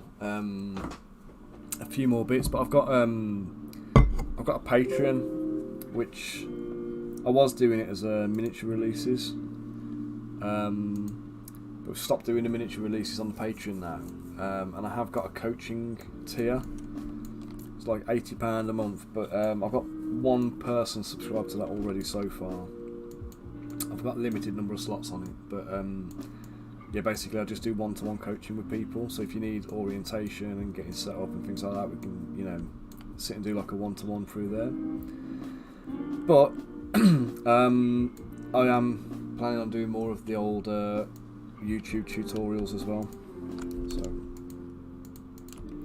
let's just make sure I am away from the wall on this.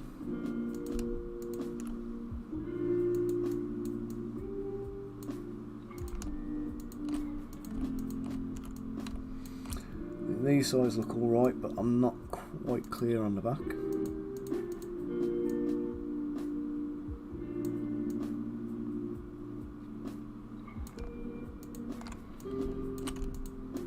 I'll double check, because I think these bits need to key into the back, and I've not allowed for any of that at the moment.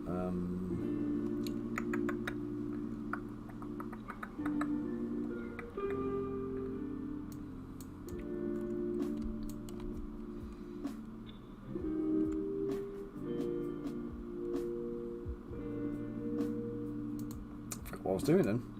Right, so yeah, so these, we'll put this back into ghost mode. You can see, so here's the edge of the wall, and these are the wooden joists, and they're cutting into the wall, so I'm going to have to do them as a boolean afterwards.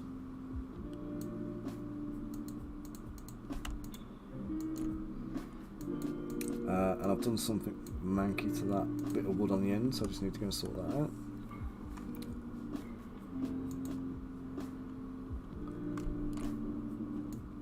But yeah, I mean, I'll put a section on Discord actually, which will be about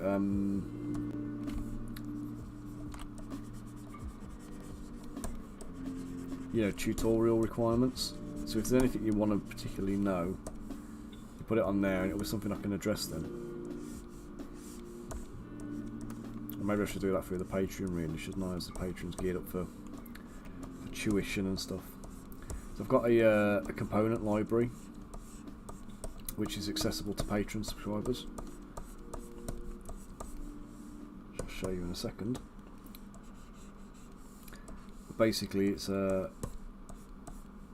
full of, whenever I sculpt a new asset, like a new sword or a hand pose or head, or I don't always do it. I should have done it more, to be honest, but I load them all into a library. So they're accessible, like you guys can go and download the pieces, use them in your own sculpts, like the base meshes I use.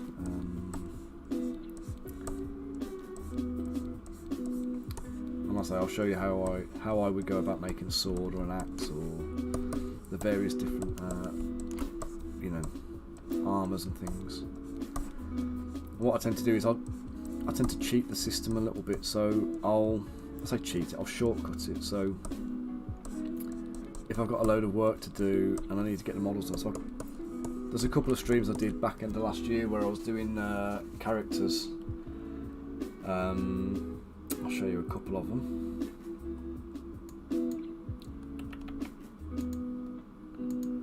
So this guy, if I find him.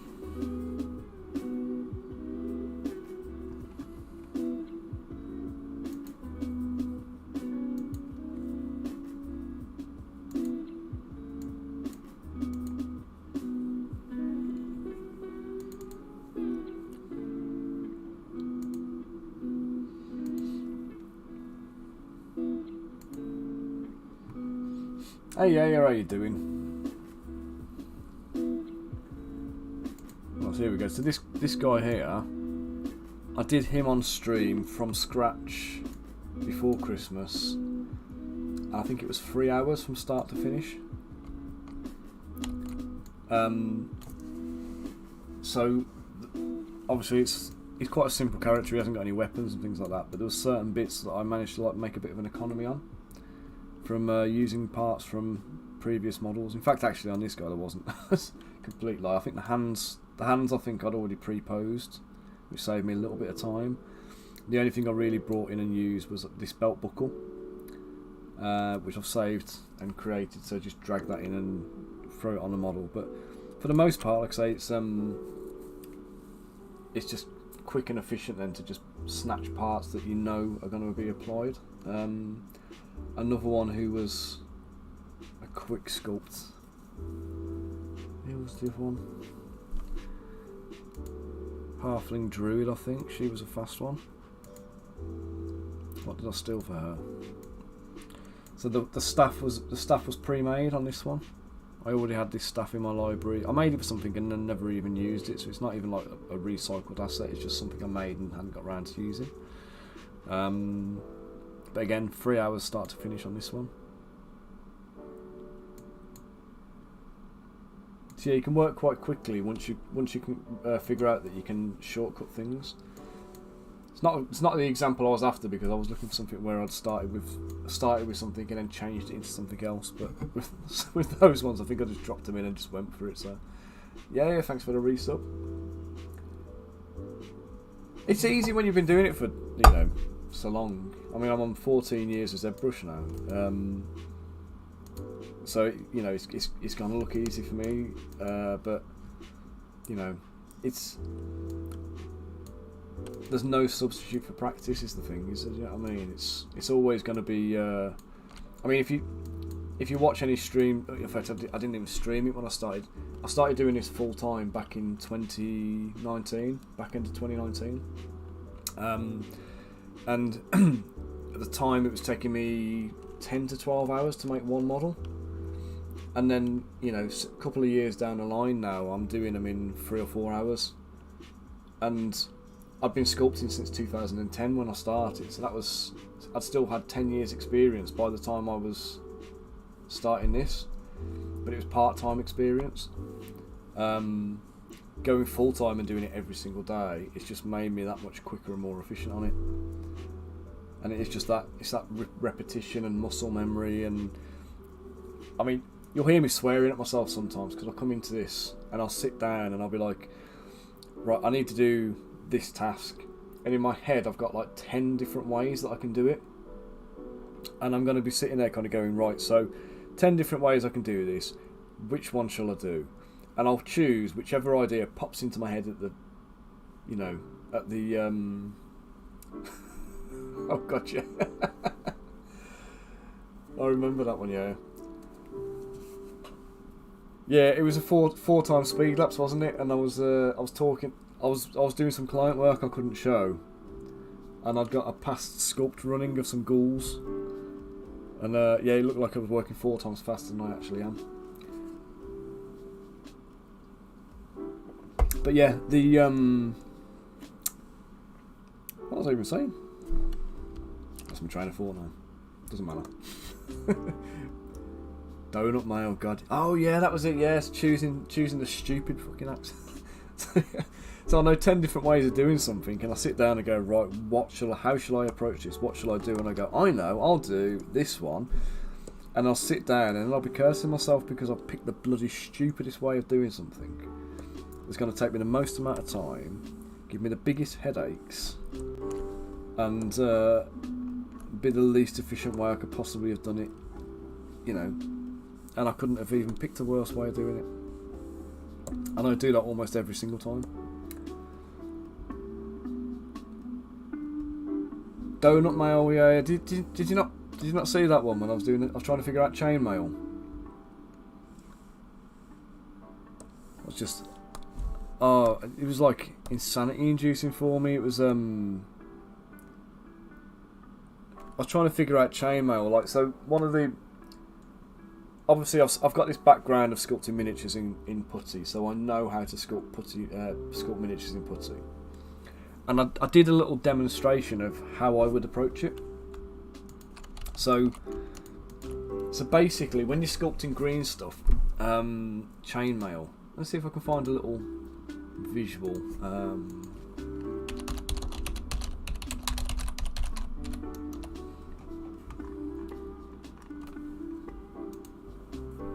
Give me a sec, guys. Okay, so this is basically what you end up with. This is the look you end up with, right? So,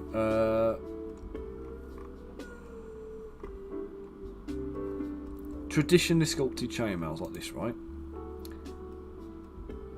And you can see it's like an up and down kind of.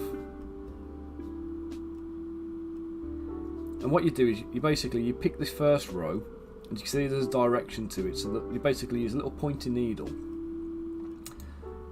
and from the top side going downwards, you basically are prodding into the green stuff. But as you push in, you basically push in, and then you angle the brush up.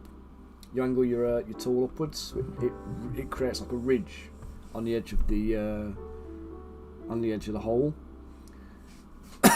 So you start at the bottom end here, and then you work your way up, adding a new ring to it each time, and then you switch sides. So you go to the other end and you start there, and you do it going the opposite direction. Yeah, I tried to do it on ZBrush, and we ended up with this mental episode. So like, let me just show you quickly. Let's bring that halfling back in. So imagine this is the thing, right? So the first thing I started trying to do was I'm thinking like, right, so if I'm going to turn this bit into chainmail, I need to do the rows like this, right? So I'm kind of doing this kind of business. And it kind of has the similar kind of look. Then you've got to come and you've got to accent this bit. But I'm literally like, because I tried procedurally generated chainmail with like noise and stuff like that, and it never works. Never works right at all.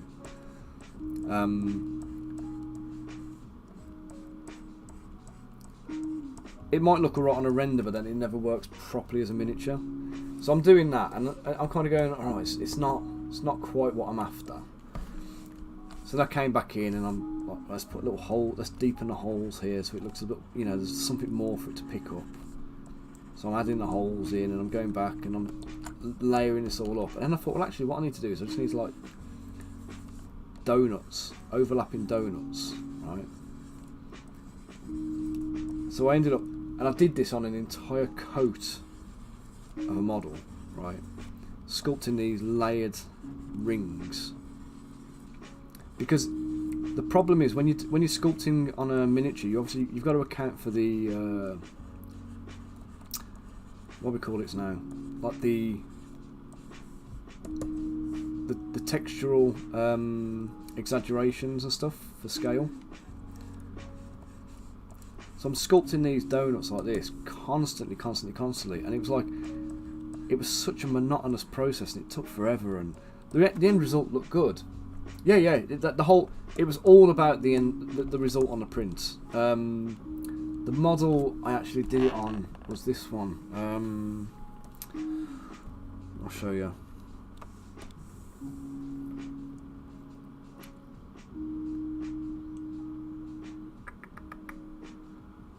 Where are you? I can't remember what it's called. Infernal Paladin.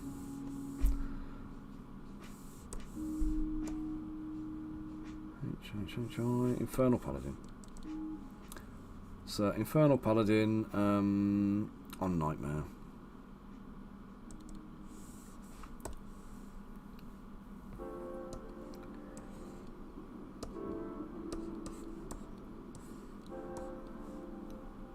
So I sculpted all this stuff, but then on the one model, I ended up getting to a point where I was like, they look like fucking donuts. It looks like he's wearing a coat of donuts. What am I doing? And I ended up like literally coming in here with like the paint, and I coloured everything like a browny orange, and then I went through and put like little pink icing and sprinkles and stuff on the end. And I was like, what am I doing?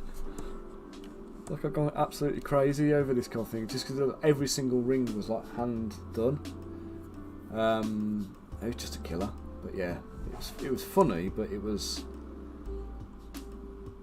hard work. And then basically we discovered, Bill jumped on the stream and kind of offered me a solution that was better. Oh, that's not it. That's something that looked like what I was after, but it's not. And Bill's suggestion actually just ideal, and I don't know why I hadn't thought of doing it. It was a simple thing like this. It was this little ring. So I use this now for chainmail. So set the depth low, so it's on about -30, I think it is.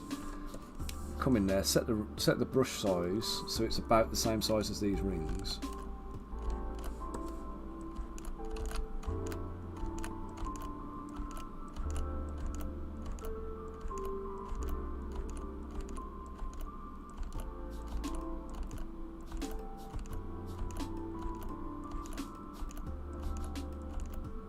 And it paints beautifully.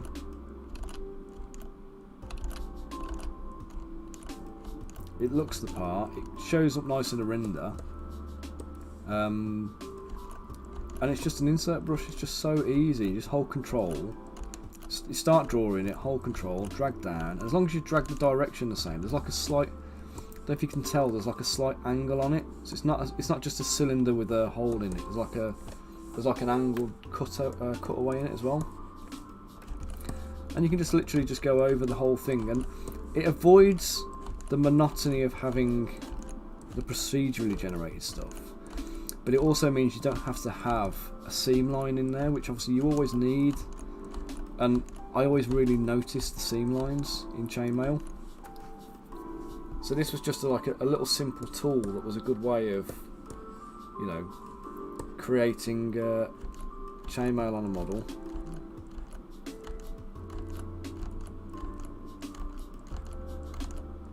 Nice and quickly and effectively and efficiently. Certain bits like that, you get to the end, you just have to like manually rotate them and position them and stuff. It's not the end of the world, you know what I mean?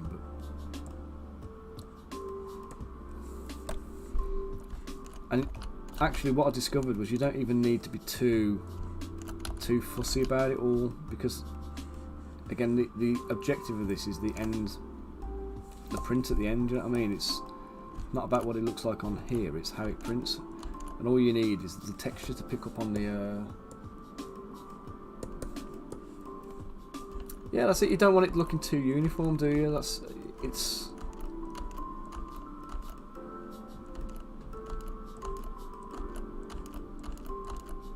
I mean, this is a deviation from Adobe mud brick buildings, but I'll say this is me just going off on a tangent, just chatting and demonstrating, I suppose, but I don't mind doing that for you guys because it's a little bit of knowledge sharing. If somebody gets a bit of benefit out of it, then it's all good. Yeah, I don't do anything outside of ZBrush now, Spider. So like I mean, that tool I made in ZBrush. So we just take a I'll show you how I did it, but again, I don't know if you can do this in Core. I can show you how to do it here, but I don't know how to do it in Core, if it's possible in Core. So we take a cylinder,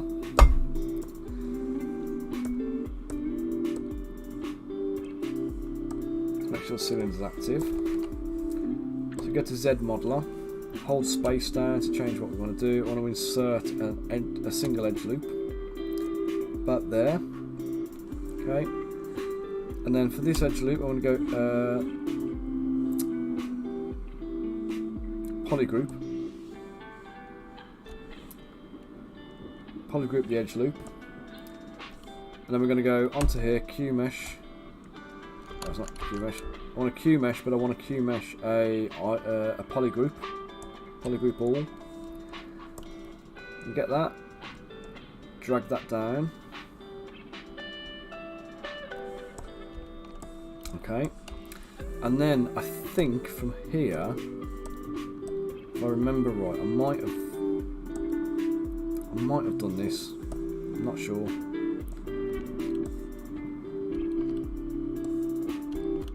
Do you know what? For the sake of argument, let's just do the simple way that I know. I can't remember how I did it, but again, this is one of these so many different ways you can do it. Trying to remember how I've done it is difficult. Oh no, do you know what? I'd have had to have done it. Yeah, you got to keep the poly count low, so you don't want to be doing like decimation and stuff like that on this one. Those rings, if you do any Dynamesh, those rings are going to get really out of control. So, best way of doing this is switch to taper.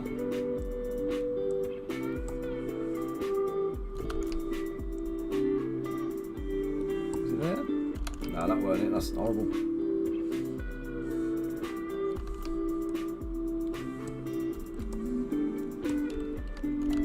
How did I do it? Do you know what I might have done? I think I just did this. Just really crude and simple, but that'll be yeah, that'll be the one. I'll almost certainly have done that. So why faff around with it, eh?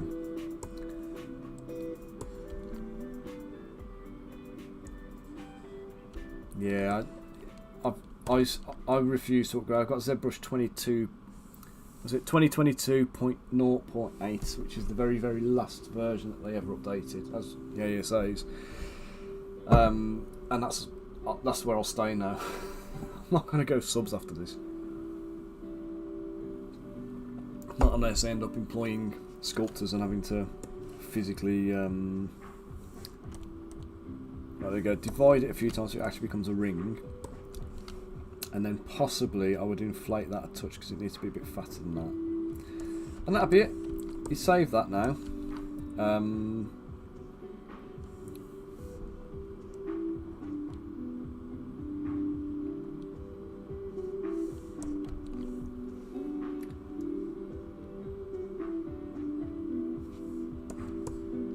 There we go.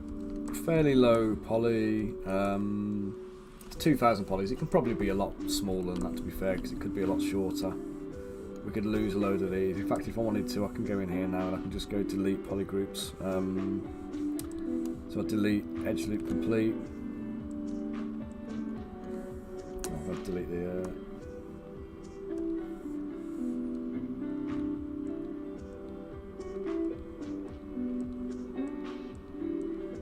So I don't need, oh shit, I don't need any of these rings really here. They're just adding weight to the file.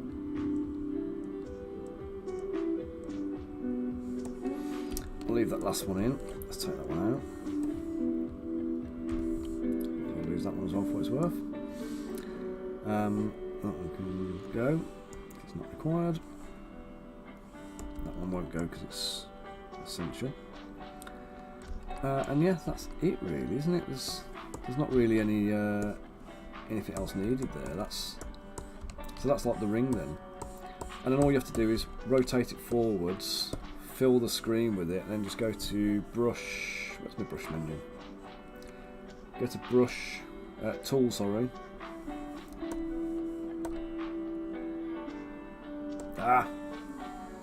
Save as, and just save it as something. It's in fact no, sorry, it's not that. It's insert. It's brush, isn't it? I've got to do not tool. Yeah, ignore me. Sorry. So yeah, we come over here to brush. We go create insert mesh. Create a new insert mesh, and basically now, when we go back to the mini.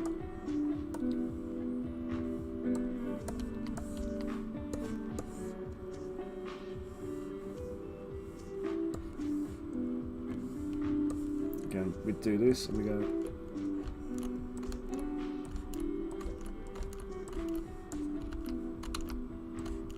there we go, and there we got chainmail, and you just save that down and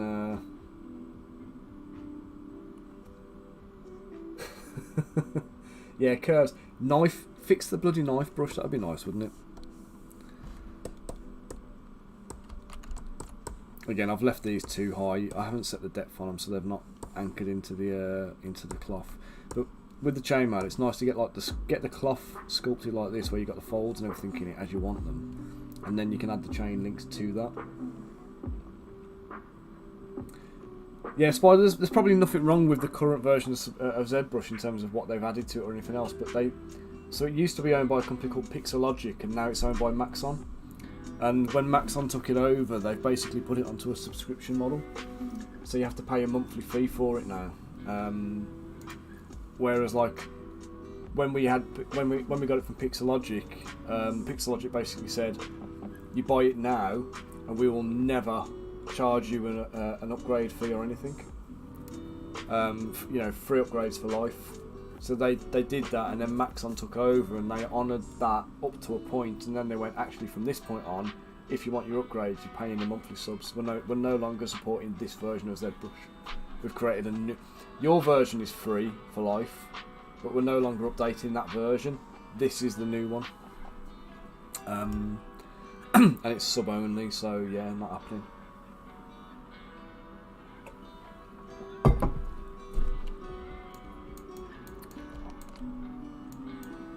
Let's delete the little halfling.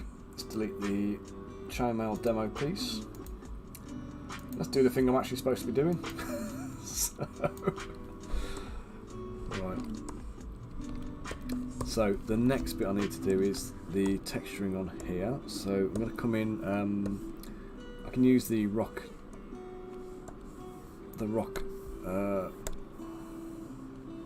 noise brush. Smallish size.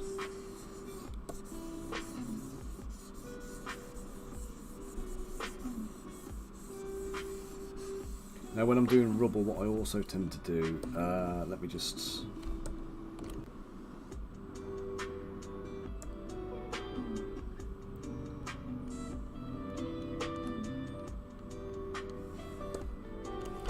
Yeah, subs are alright if you're buying like corporate licenses and you want to, you know, you're dealing with a company, but for individuals, it's just a no, isn't it?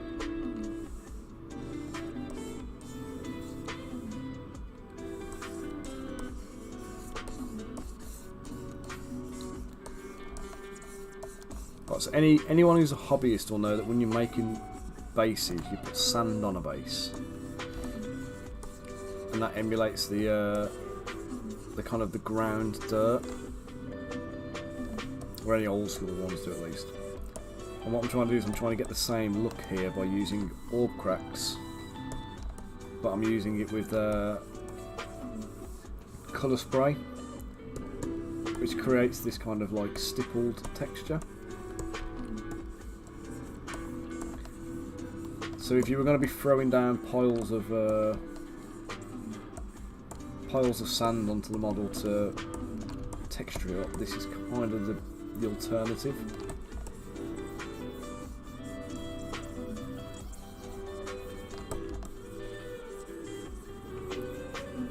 So I'm not looking for photorealistic here, I'm looking for something that emulates the texture that you're going to be using in game. Something that looks right on the tabletop.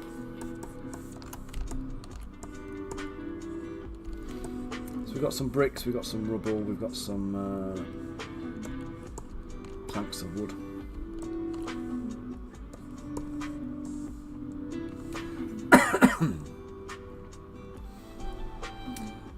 What's that? If you're a game artist and you have to pay for ZBrush, Maya, substance. Yeah, that's it. It just stacks up, doesn't it? Oops. That's it. If you've got a company who's paying your licenses for you, it's different because they'll have big commercial licenses. But if you want just the stuff for yourself, you're gonna get stung in the pocket, aren't you? Big time.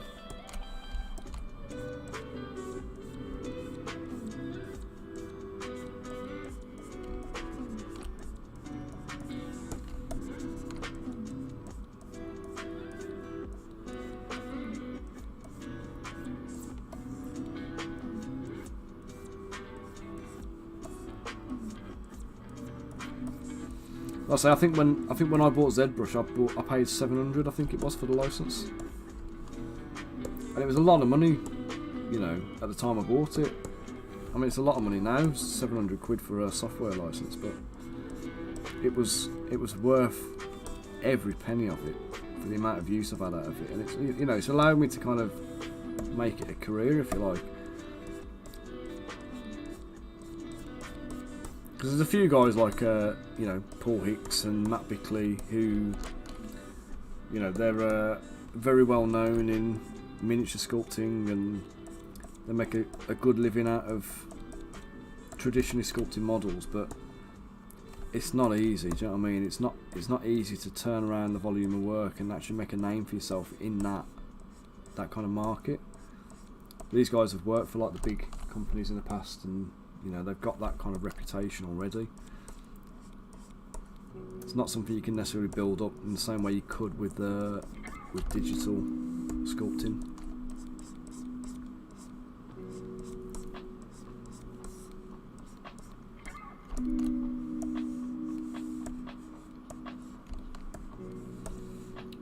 Just mash up these things so they look a little bit damaged rather than just blunt on the ends.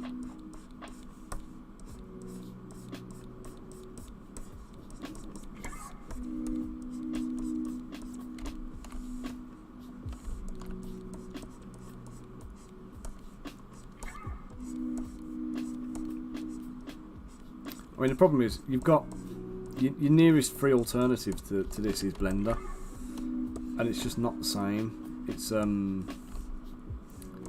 anybody who's used Blender will tell you it's difficult to get your head around to start with, and like I said earlier, there's limitations in terms of how you actually how you can actually like work in it in terms of how it handles stuff.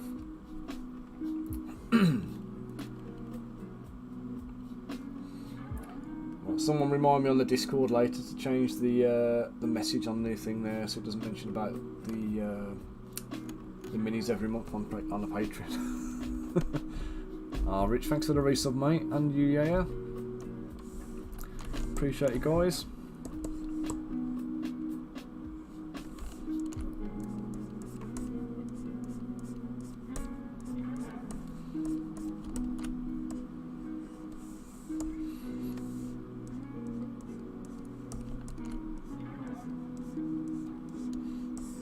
Yeah, so the changes I've made to Patreon now, guys, just so you're aware. So Patreon now is just a kind of generally supporting me kind of Patreon, rather than coming on and getting loads of free stuff every month. You still get access to the component library. You still get your discounts in the web store.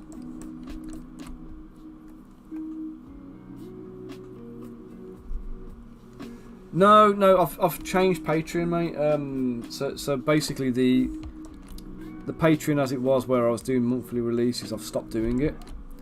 So Patreon now exists as a kind of a learning tool for people. So it's basically support me and learn how to sculpt kind of stuff. That's where it's at. So it's got like resources available. Like the sculpting videos that I put on YouTube, I'll be posting onto there before they go onto YouTube. We'll have component library access still, discounts for the web store, general updates and information will be kind of like posted into the Patreon first.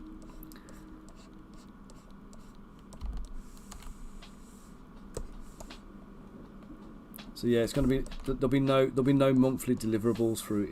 Is the key point. It's the one thing that was bogging me down too much. So I'm going to be reactivating the Patreon tiers. So if anybody's sub to Patreon and they don't want to hang around because they're not getting the monthly models, then you'll need to kind of cancel that one before February. Because in February I'll put it all back. I'll put the tiers back live again, but they're to do with either just generally supporting me as an artist, or supporting this Twitch channel and the live streams and stuff, or getting yourself access to some sculpting resources if you're into that kind of thing and you're learning. But yeah, there won't be like the monthly drops of STL files for everybody, which I was doing previously, because that was where the burden was coming from. I was like, and again, I don't know how much I said to you on stream before, but like, so say I'm doing a sculpt for a customer, my commission rate's £450 a model.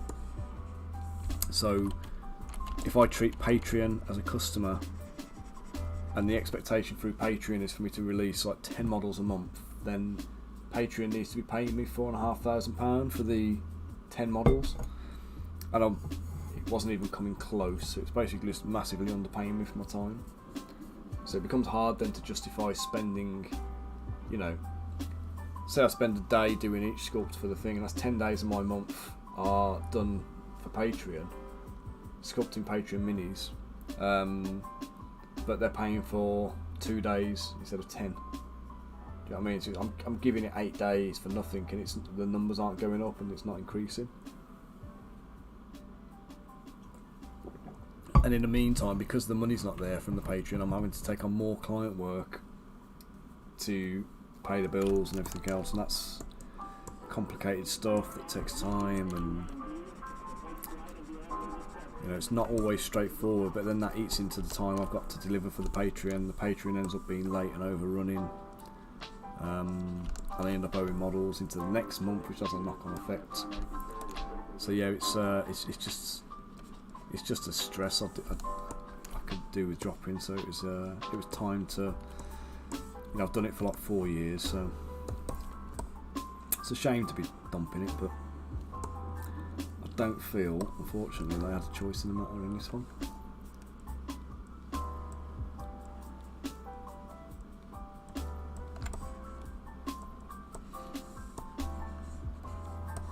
Yeah, everybody's been really understanding about it, and turns out I don't think it was just me that did it. I think not Artisan's Guild, what they called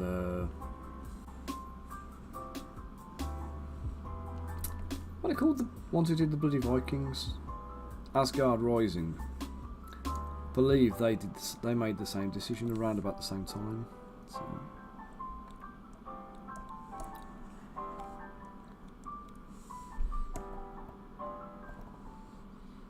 Yeah, that's it. It's a sad state of affairs, to be honest, isn't it? But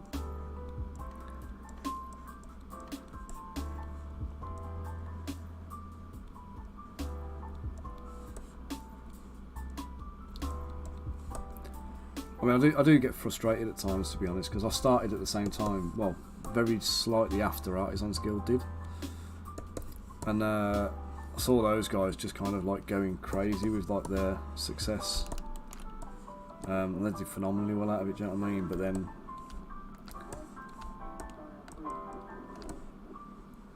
their situation was kind of atypical, I suppose. It's not everybody else's experience, is it? So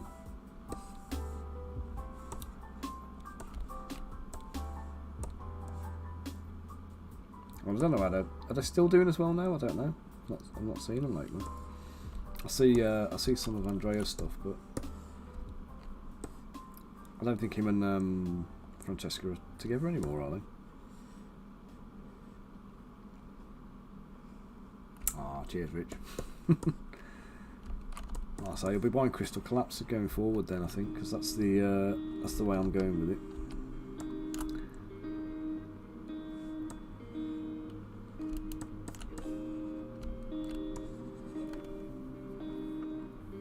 Is that supposed to be a separate? You know what, that was supposed to be a separate board, that was. Let me just shrink it back down again.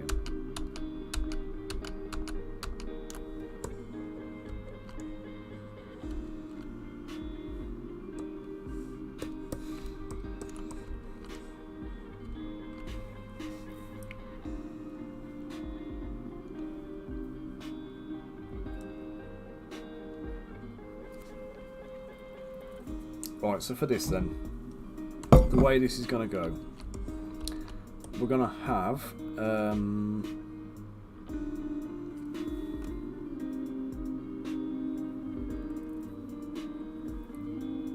oh yeah.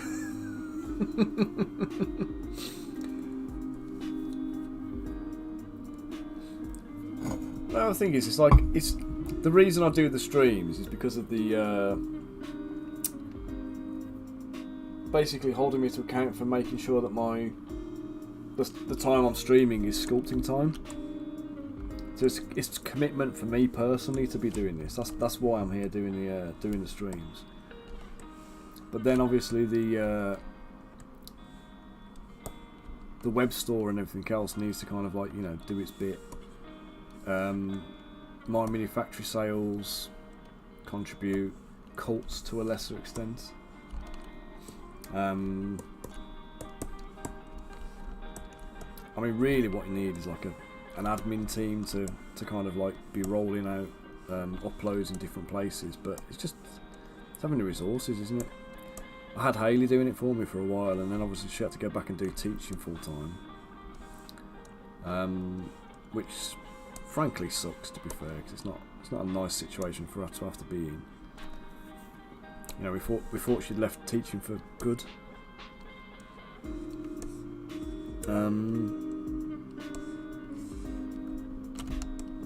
Now she's back to stressing out all the time over it, but you know,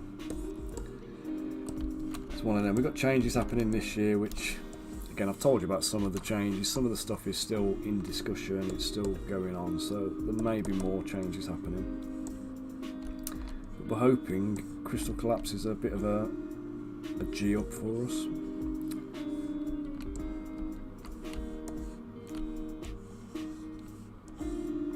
So I know Max is in the same boat where he's kind of looking at it, kind of going, he needs a win on it basically, so do I. So we're hoping Crystal Collapse is it.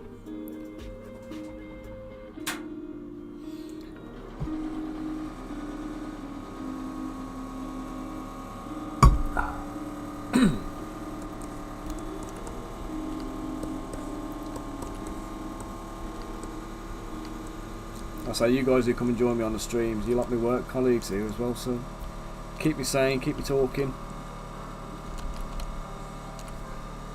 And the company is always appreciated. Excuse the noisy fan heater. Temperature in the office has dipped a little bit, so I've got to put it back on again. Goes from being sweaty to being freezing. It's a pretty crappy time of year, isn't it?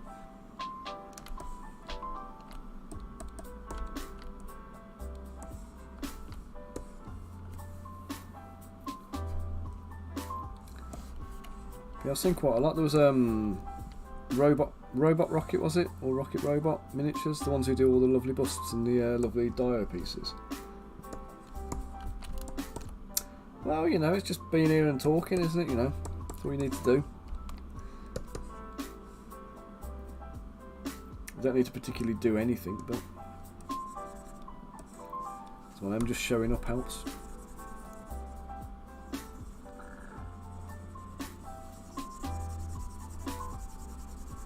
But I've seen there's been quite a few companies have made announcements of having to, like, you know, shut up shop and cease trading and stuff, and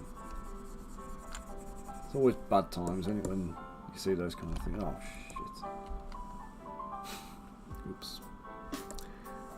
Face mask. Oh god, yeah.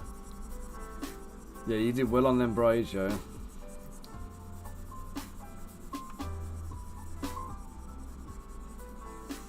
Did you ever put them up online for sale yet? Did you put them on CG Trader and stuff? Or what's the other place I said as well? ZBrush. Should get them on there.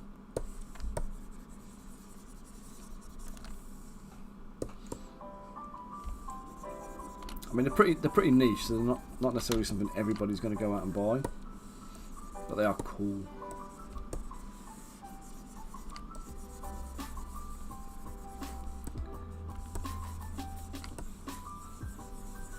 You might need to do a little video with them as well, though, to show how you, because I think you did some post-process tweaking, didn't you, to the things to make them line up or something. But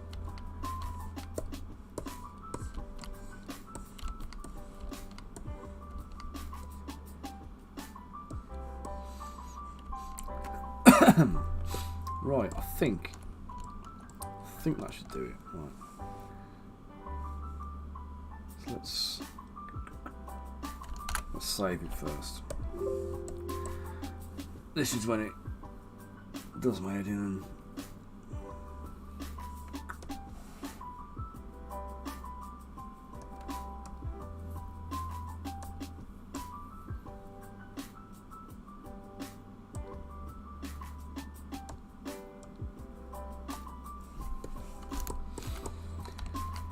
right then, so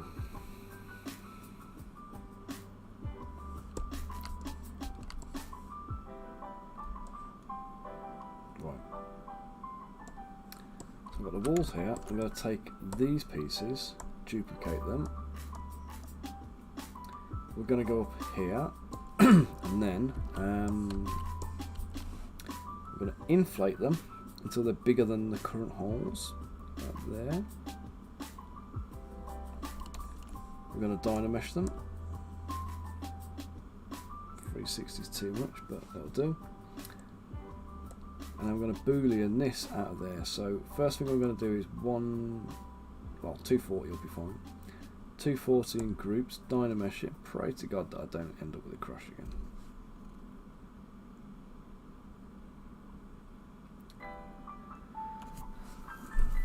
Is it going to do it? There's my mouse cursor. Oh, it's spinning. Hoorah! Yes, baby. Okay, right, so now I can boolean out the thing below. So I've got start set there, we've got the boolean subtraction.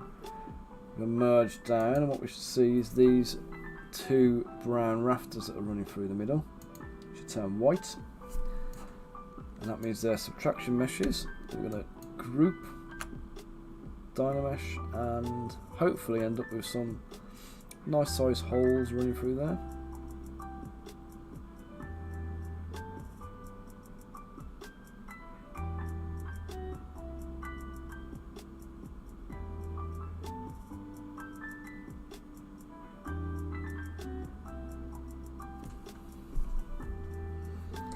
closing my eyes and hoping.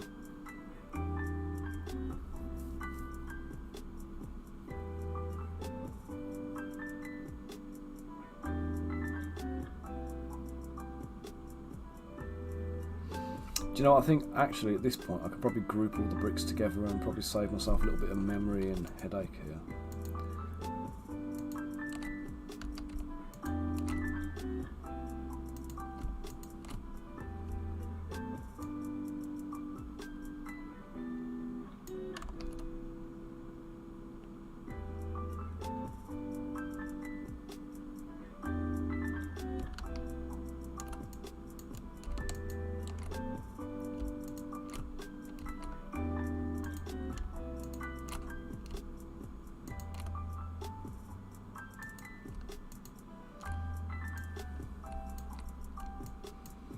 Let's do it again.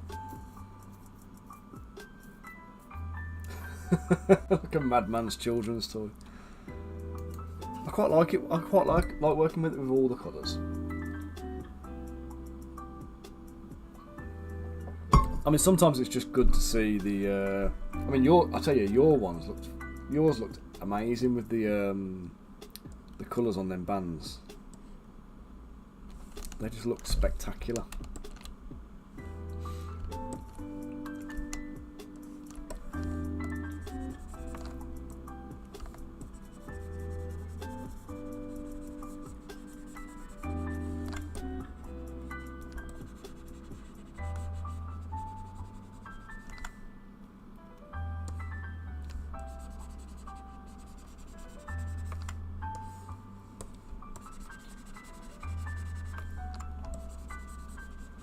So some areas it's going to have worn down, it's just going to have blended in, and other areas I want it to be broken away. So I think where we're on the crumbly edge, I think I want it to be broken. So we're going to be putting more cracks along the top edge up here.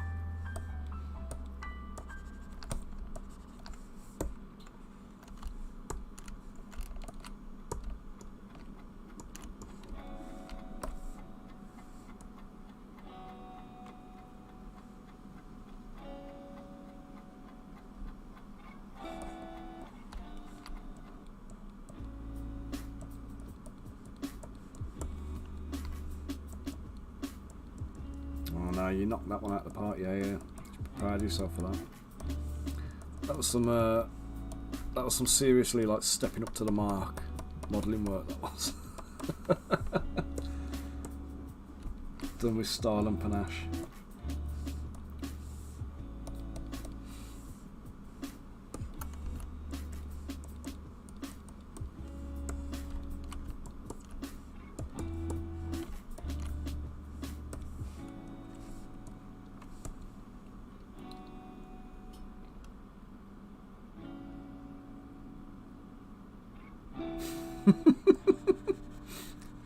Don't undersell yourself or we'll bash you. Bunker, have you ever thought about doing motivational speaking? Because I think you've got a flair for it, mate. You'll have these big corporations hiring you to come in and speak to their staff at Christmas parties.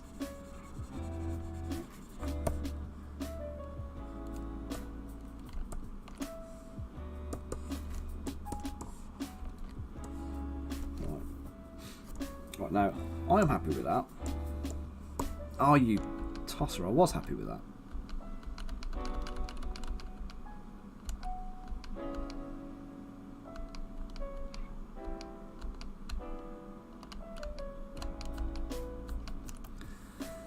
I need to go right back to the... Actually, no, sorry, I'll go to the currents. I'll just have to redo the boolean. I don't know if you can see what's happened here, guys, but the mesh is closed. It's like a pillock. I dynameshed it, but I forgot to go away. I forgot to auto group before I did the second wave of meshing.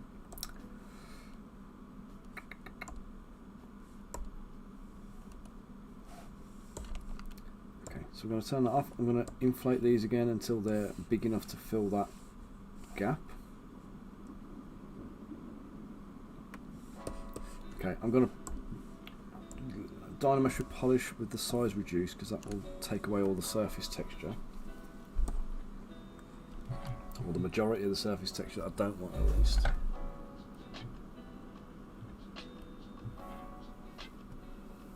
Come on.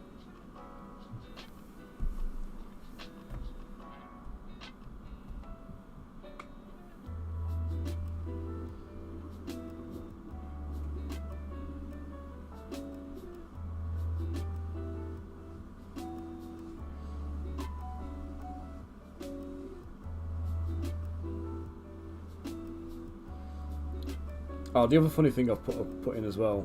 This is just a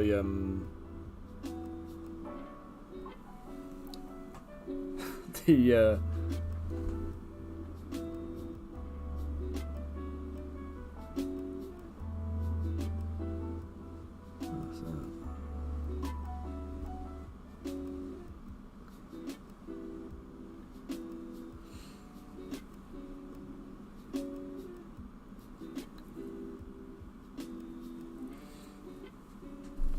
so yeah, so the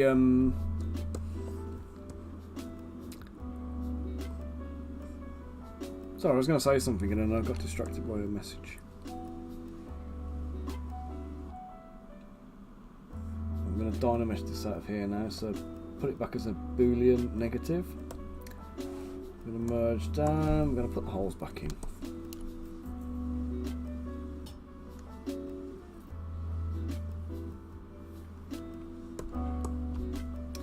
There we go. Now you can see there's a different colour on the inside there, and the reason it closed up before was what happened was the internal let me isolate one of these to show you. So I don't know if you can tell here, but you see that you can see through there is no like internal channel in there, but if I unhide everything and I select that, now there's an internal channel but there's no wall, so the internal channel is separate. So what happens naturally is when you try and close holes on this, the ends close. And the same for this one, when we take this piece here, you press close holes, it closes this hole rather than closing it through. So to join those pieces together, I'm going to isolate that. I've got to auto group it.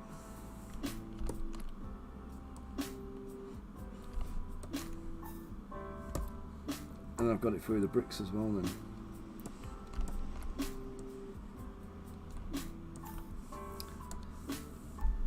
I'm going to auto group, it's going to go through the whole thing again then.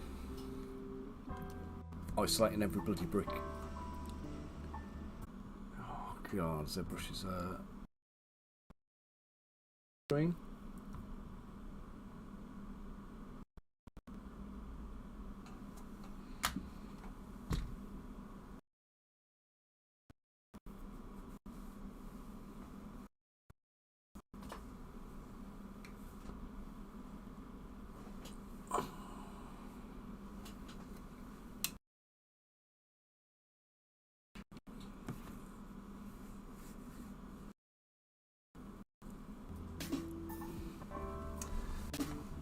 Right guys, are we still there or did it kill it?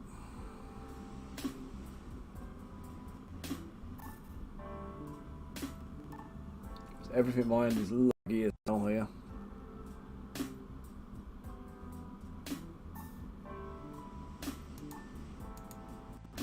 Oh, I've lost my multi-stream chat, I've got no chat history now.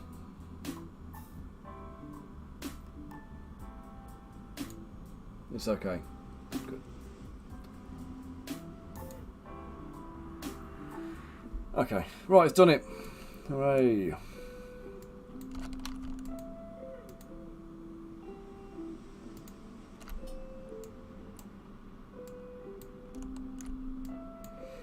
Sorry guys, that was just ZBrush doing its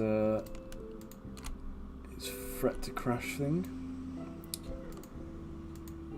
Let's go and merge the bricks back again.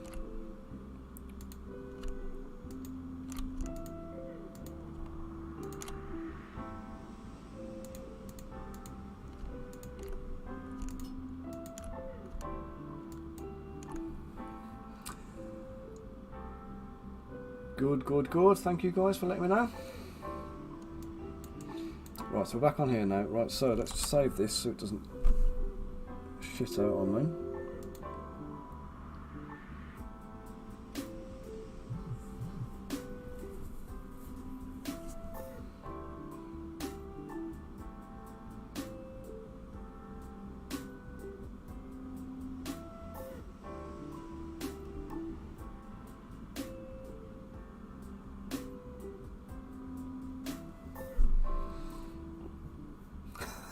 It's magic. It's magic that it didn't do it. Right, I need a lintel in here, so let's get a little bit of... Let's get some wood.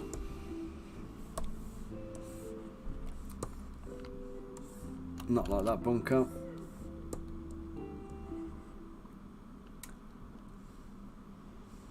Yeah, that's it. It should crash, shouldn't it? But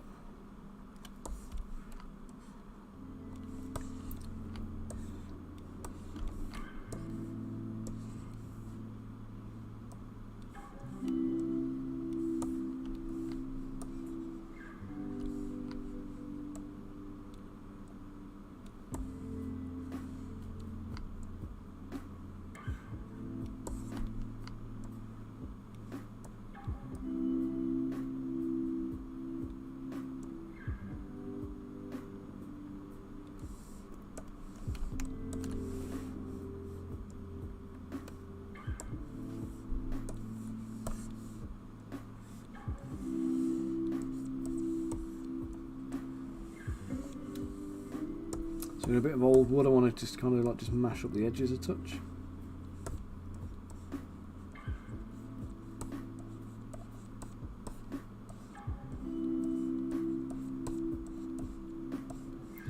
The outside edge I'm not that fussed about because I'm going to do something different there anyway. And then I want to just get this. It's going to be a fairly straight piece of wood, but I want a little bit of...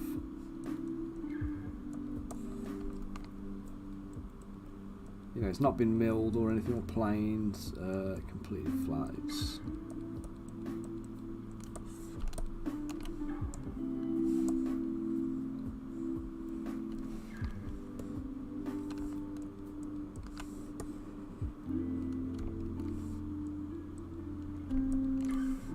okay. I'm going to get the wood grain effect going in.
Right, so there we go, a bit of wood in there. Let's just trim up the end.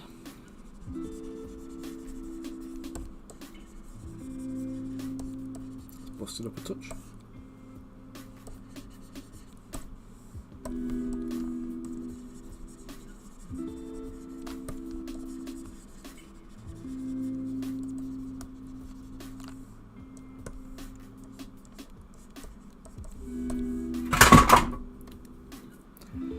my remote control holder falling off the wall. What the hell that was then? Bloody sticky pads.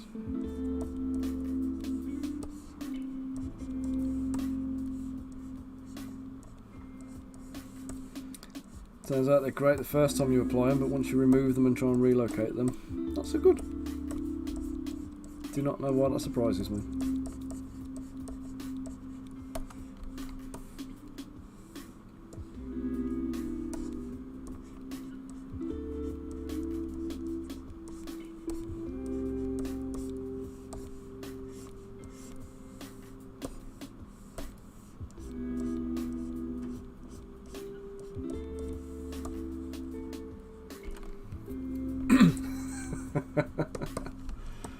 Right, there we go. So wooden lintel in.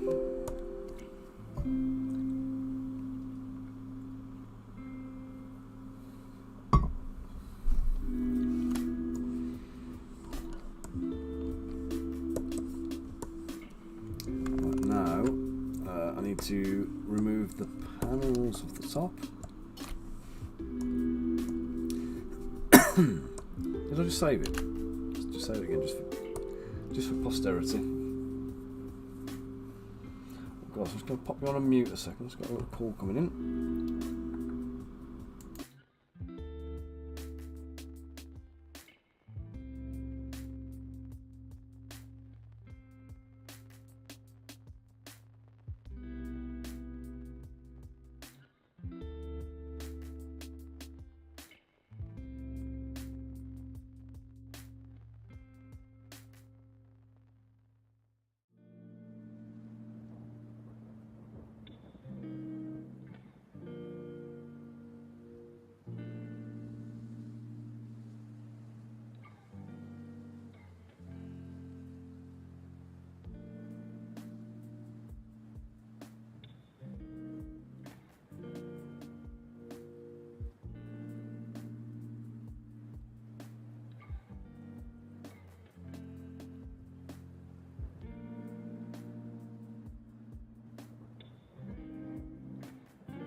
Alright guys, back sorted now.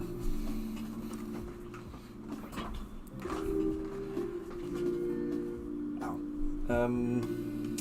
Right then, so I need to boolean these bits out of the thing as well, so we're going to duplicate this. I'm going to merge it back down.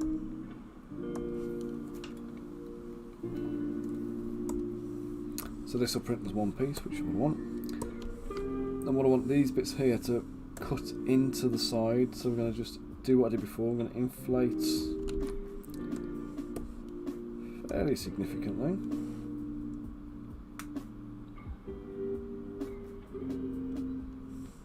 About that big.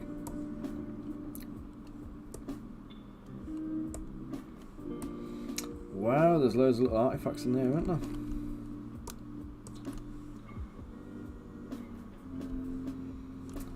Group, polish and dynamesh. Ah, shite. Delete hidden. And then group, polish and dynamesh. Let's take all of these. Delete hidden again. Blueprint BPR render. I think so, yeah. I think I tried it. Let's give it a go on here now.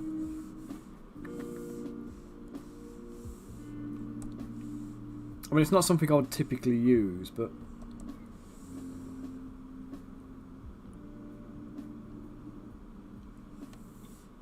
you think it'll be a good one for the buildings?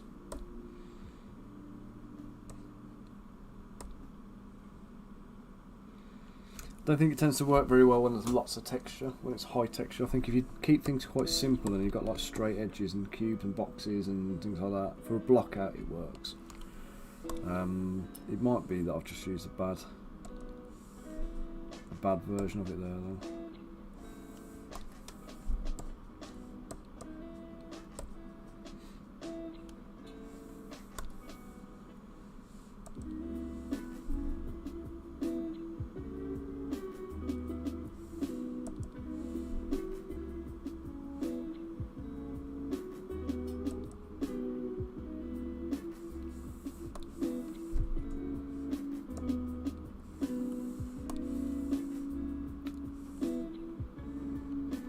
I mean, I'll be honest, I find most of the standard kind of BPR things pretty pointless.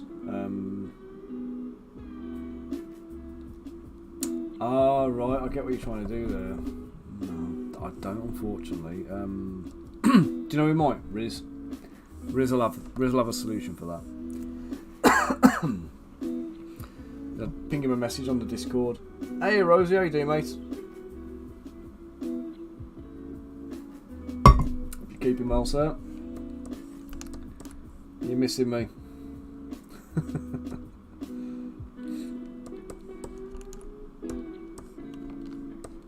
Yeah, we got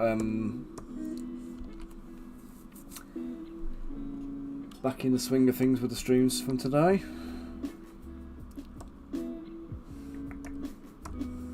Just doing this stuff for futsal now.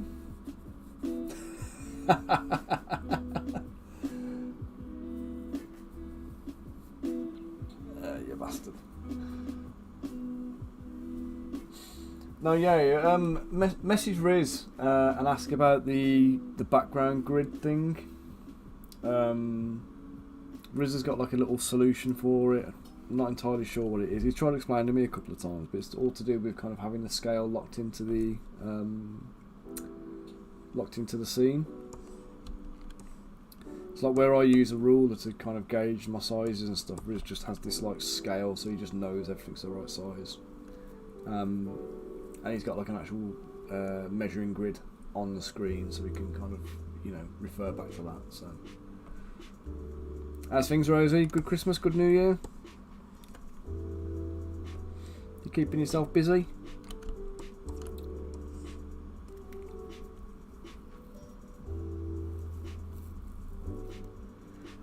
Yeah, Christmas was a bit of a funny one for us because obviously I'd got the Patreon wind down that I put the announcement out about, so stopping the Patreon. But to be able to do that, I needed to amp up work on Crystal Collapse. I needed to get some commission stuff done, and then obviously we just had loads of family time and like family commitments and stuff over the Christmas period, and loads of DIY stuff I had to drop in on. It just meant it wasn't really practical to jump on and do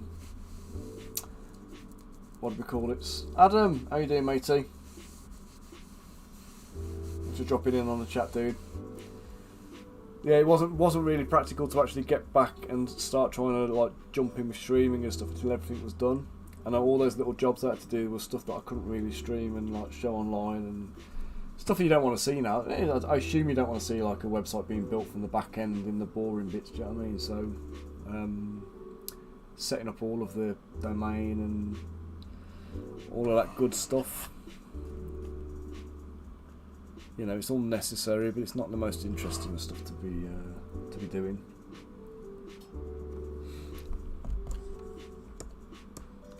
How's work for you, man? Oops. Ah, shit, I've just clicked auto group again. I'm going to kill it. Guys, prepare for the stream to potentially hang again.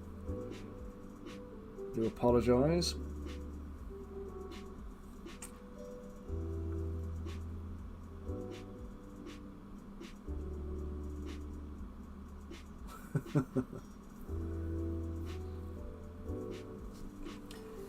So I did it earlier, I auto grouped, and basically every one of the bricks in this thing, it's a double skin of bricks and every single brick is its own mesh, hence all the colours now.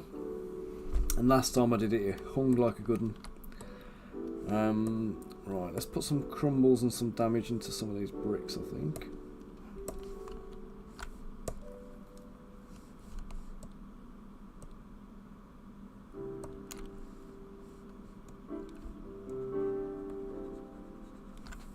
don't need that on. Let's turn sculptress mode off.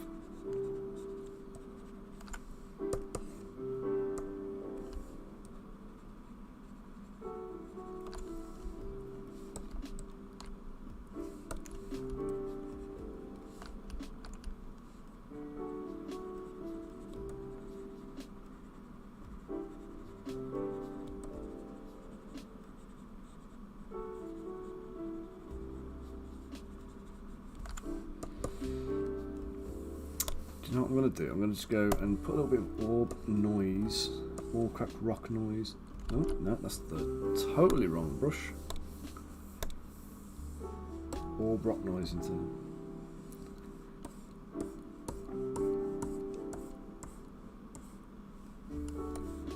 It's only a minor little bit of detail, but it's it just gives us a little bit of variety on the bricks.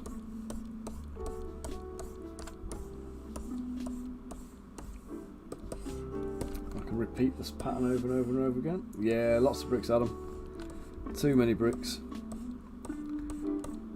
Some of them are hidden from sight, so they're underneath the skin as well. So you can only see a fraction of them here because of the ones that are coming through the thing. But the whole wall is actually made of bricks. Because the way I've done this is I've made all of the bricks first, then I've put a whole layer of mortar in between. That's kind of like thinner than the bricks, so it's visible between the bricks, and then we've put another one which is a skin over the top, and the skin over the top is the one that is visible across most of the building, and then the bricks are protruding through in some places. And obviously where we get the bricks visible, they're the ones I want to kind of just adjust to put a few cracks, a bit of damage in them. Going to mash the bricks up a touch so they're not too perfect on a ruin.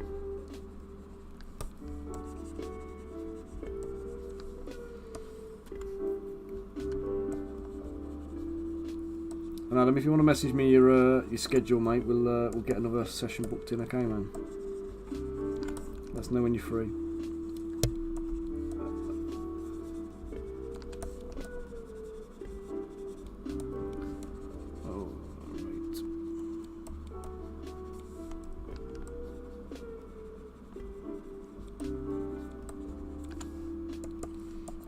So all I'm doing is I'm just doing like very light, gentle surface scribbling. It might not look like anything, but it'll just add a little bit of texture to the model. I just want to be careful not to leave any kind of like, you know, really obvious brush strokes in there.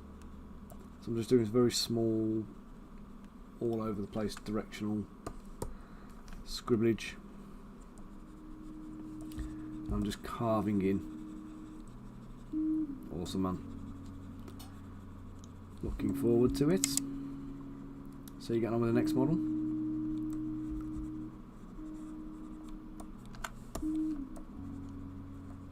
Adam's currently kicking ass doing some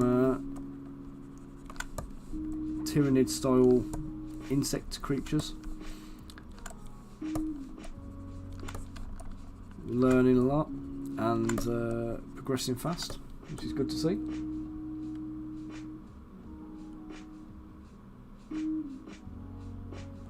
Well, the thing is, Rosie, when I'm in theory, I can delete all the stuff I can't see, and what I will do is I'll merge everything together. But what I actually did was I started this, and I didn't do this all on stream. I've done this previously, but I built the entire building with all the bricks and everything else. Did it exactly how I wanted it to be. Copied all of the, you know, cloned all the bricks, made all of the bits exactly as I wanted them to be. And then slowly started eating away at the outer layers until the bricks were visible. And until I've finished that outer layer and I know where I want the bricks to be seen, I just want to make sure it's a consistent mass. It actually, I did it on stream earlier, like making a brick wall. It doesn't actually take that long to do a brick wall. The problem was I did my brick wall with very high resolution bricks, and that makes them crash out a little bit when you're trying to work on them. So operator error, unfortunately.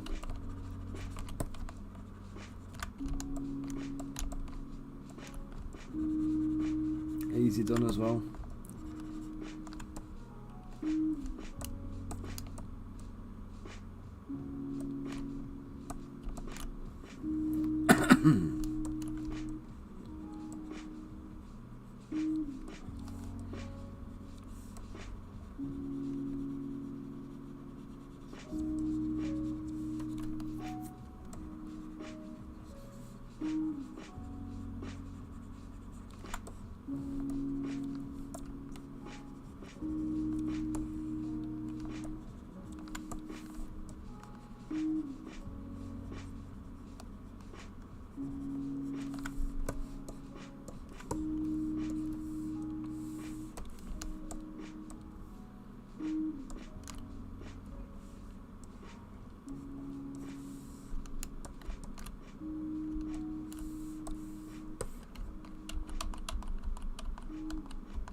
Yeah, that's it.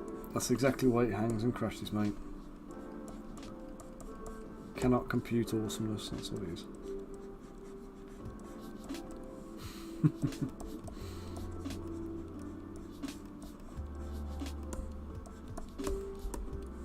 Oh, yeah, okay.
Right, these bits where I gnarled up the edges before, I did it with Trim Dynamic. I'm just coming in now with the clay build-up brush. I'm just going to eat a little bit away more of them, just to make them a little bit less regular, a bit more irregular, funnily enough.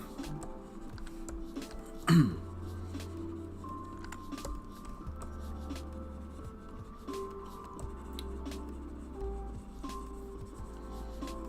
you can come into the end with a little bit of what do we call it now? Orb crack.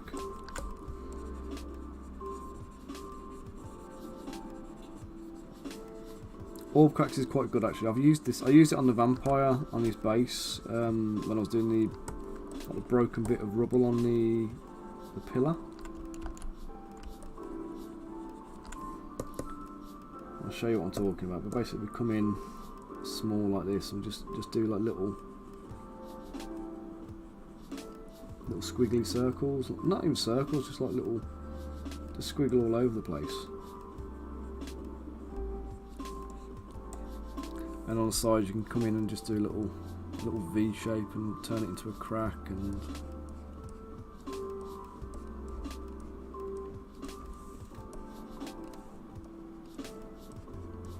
just draw the outline of wherever you got the damage like that, and then inside there just infill it with like little squiggles.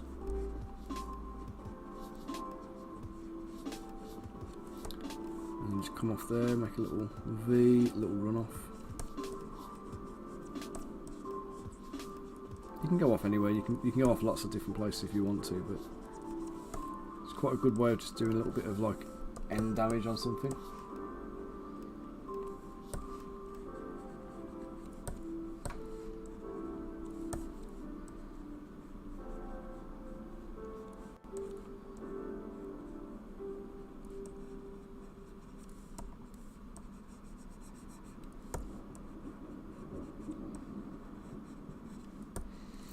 Anybody else here in the same boat as me, where you're still eating all the crap you had in the house at Christmas that's not been eaten?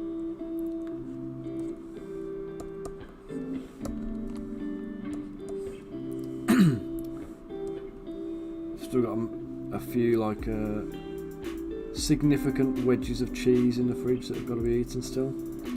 Things are starting to really quickly approach their expiry date now, so our daily dinners are being governed by what's got to be eaten next, not what's not what we want to choose to eat. Can't believe we've still got food left over.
You got anything you're looking forward to in there, Bunker, or are you just chomping your way through stuff?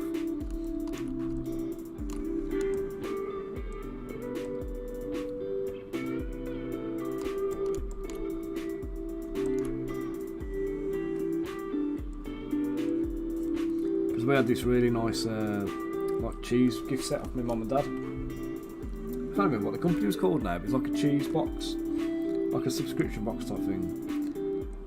A picture of a mouse on the packaging, but it had these 2 loads of pickled onions in there. God, they are ferocious things. They're like really spicy. One of them's called fart starters and the other one's called ass blasters. They're like, they live up to the name. They're really kind of vicious. I said to Hayley the other day, I said, "Oh, do you want a pickled onion?" And she got these we got these like shallots in the cupboard and she thought I was talking about them. And she said yes. And I'd got this pickled onion out and I popped it on a fork, stuck it in a bowl, took it into the room, and then I walked off and went down the office to do some work. And I came back up and I got her shouting at me. half a pickled onion spat out in a bowl. And she shoved the entire thing in her mouth, and it was like, I mean, these things, like, they make your eyes sweat, like they make your tongue burn. They're just vicious pickled onions, man. So you didn't tell me it was one of the hot ones. It's like I thought you'd tell that from like the look and the smell of it. I think I needed to announce it as well. Yeah, she regretted that.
Yeah, one of my bugbears with models is when you see people using like the stamps too often. And I've said this on stream before, but it's one of the things that really bugs me. There's like, you see it a lot with fur textures. But you also see it with like cracks and damage on things. It doesn't take 2 seconds to sculpt a couple of cracks onto a wall and just like, you know, just follow it through organically and make it look proper. But people like use these like stylized, you know, crack textures and stuff. Oh, half a leg of lamb. Nice, mate. Coming to yours for dinner.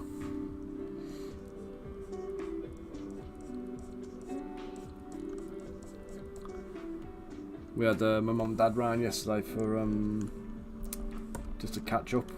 So we got some pork shoulder in on the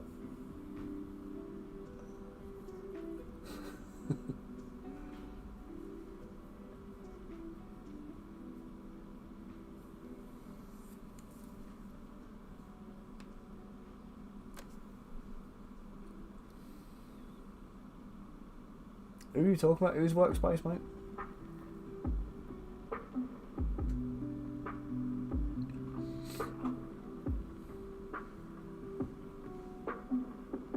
Oh, ribs is back in. I thought you said you'd done your ribs and back in.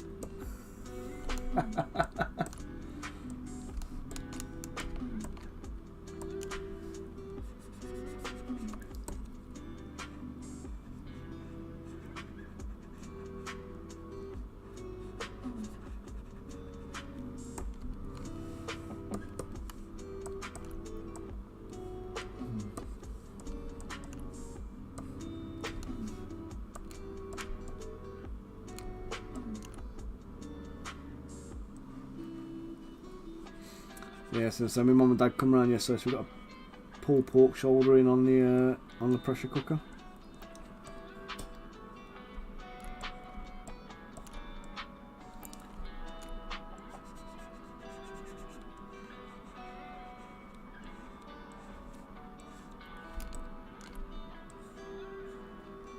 Oh, and we went to the Birmingham Rep the weekend as well, to go and watch The Lion, the Witch and the Wardrobe on stage. It was absolutely bloody amazing. If anybody gets a chance to go, I'd highly recommend it.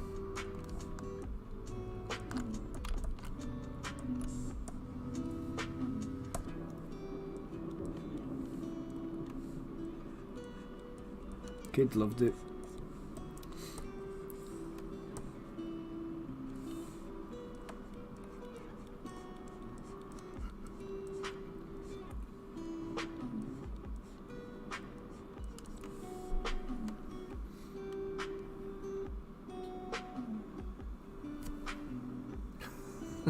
It's amazing how people get these like mad nicknames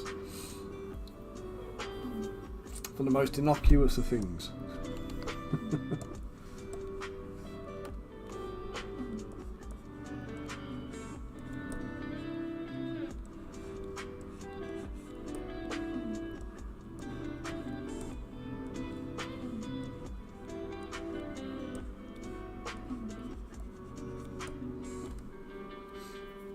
That was a mate of mine. We when I was introduced to him when we first met, he was from the local gaming club, and he was introduced to me as Harry, and we called him Harry. We went to his mum and dad's house to kind of play games at his house. Called him Harry in front of his mum and dad. His mum and dad called him Harry, so it bloody caught on. And then some years later, kind of like we got Facebook. I think we might have been in the phase moving from MySpace to Facebook at the time. And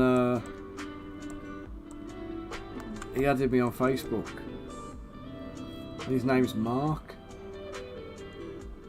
I'm like, what do you mean, Mark? He says, yeah, it's my name. I thought your name was Harry. But now he says they just called me Harry down the club. He says because there was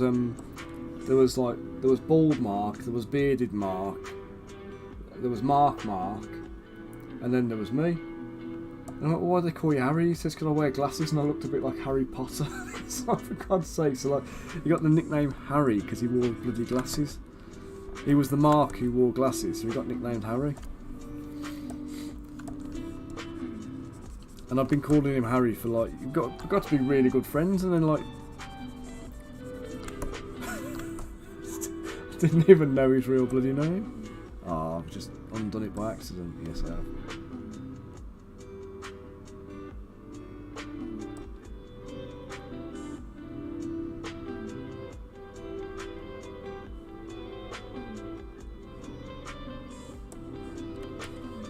Taffy. Why Taffy? Is that a Welsh jib, or is it got a sweet tooth?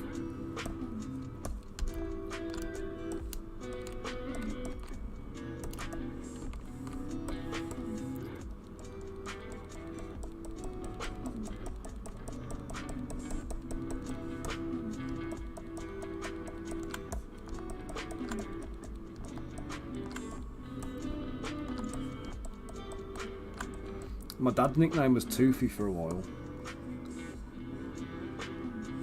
Well, Tuffy it was. Tuffy because Birmingham, that's how they said it. His nickname was Tuffy. He used to be a taxi driver. And he's not a fan of the dentist, my dad isn't. And he had this like cavity that he needed to go to the dentist to get it seen to, but he never. And basically what he did is he got these things, they were called toothy pegs. Yeah, no worries, yeah. Catch you in a bit, thanks for dropping in. Yeah, he had this thing called, they were called toothy pegs. Toothy pegs. He called them toothy pegs. And he kept using them to, like, they were like a stand-in like emergency filling. And he lived off these things for ages. I think he eventually went to the dentist, but he got the nickname Tuffy because of the bloody things he was using, and they were literally like these little like soft melt plastic things. They were like little plastic sticks. You dip them in hot water and then you jab it into your. Cheers, Bunker. You jab it into the, you know, the filling that's fallen out or whatever it is. Put it in there, twist it off, and then push it down, and it'd hold as a temporary filling until you actually got to a dentist. And my dad lived off these things for about 6 bloody months before he went to go and get it addressed properly. And he ended up with a nickname Tuffy from all the other taxi drivers.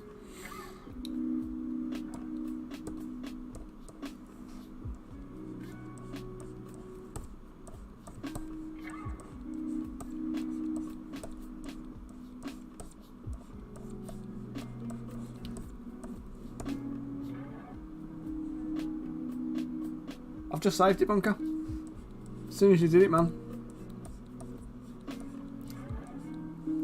It was just fast.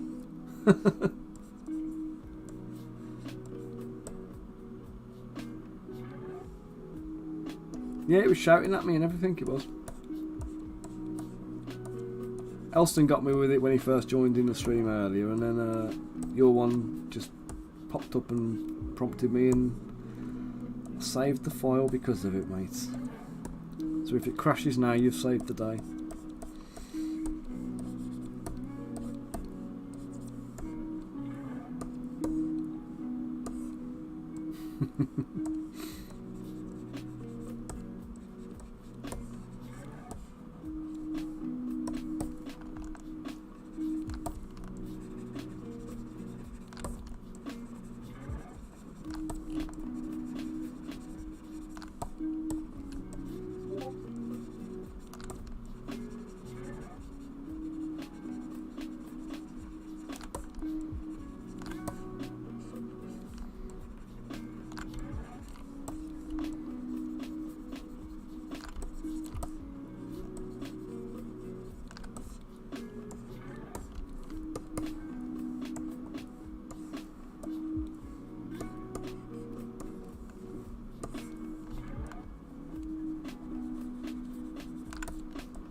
say, I've missed all this music actually, you know.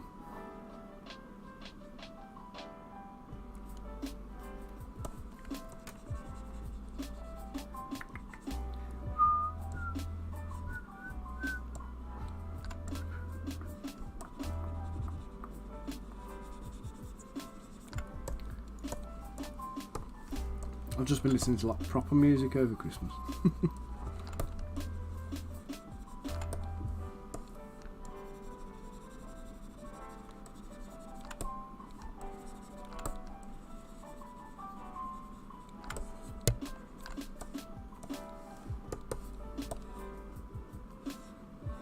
I'll do. Let's put it down here.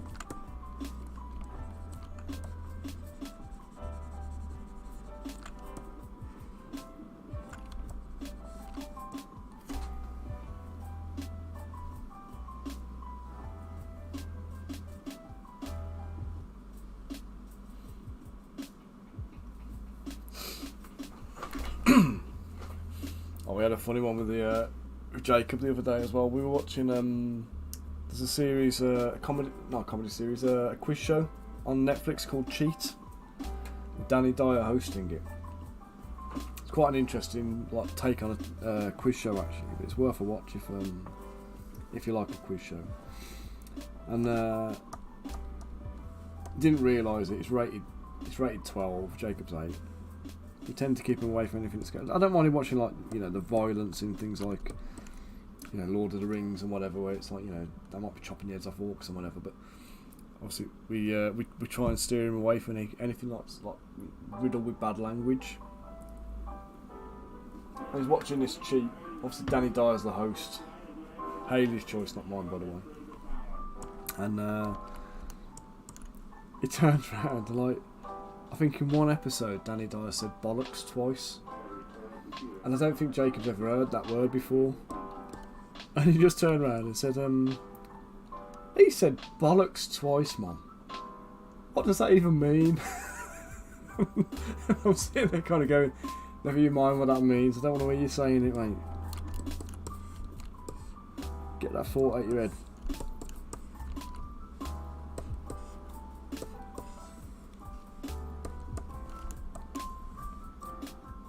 I think he's getting to that age where we're going to be having more of that kind of discussion now.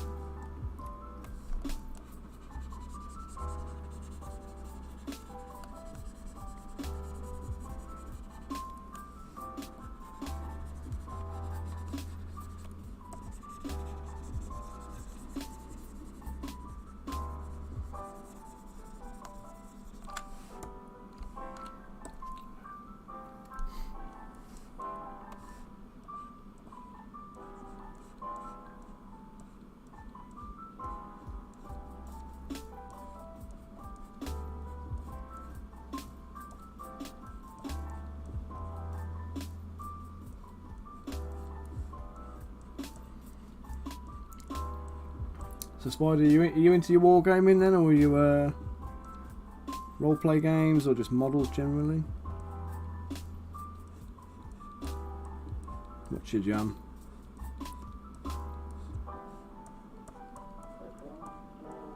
In the bunker, say if you're doing the 3D printing or not. What kind of stuff you're printing normally?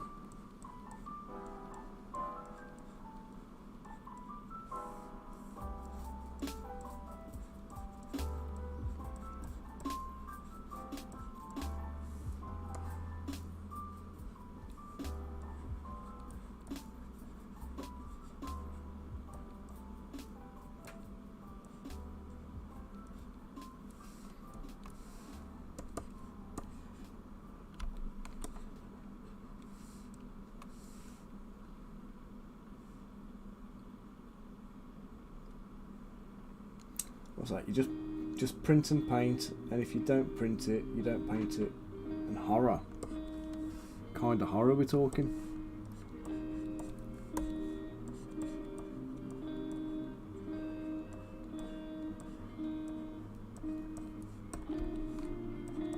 Like things from movies, any like props and stuff like that, and like statuettes, or you're talking like things like Cthulhu and stuff like that, where you can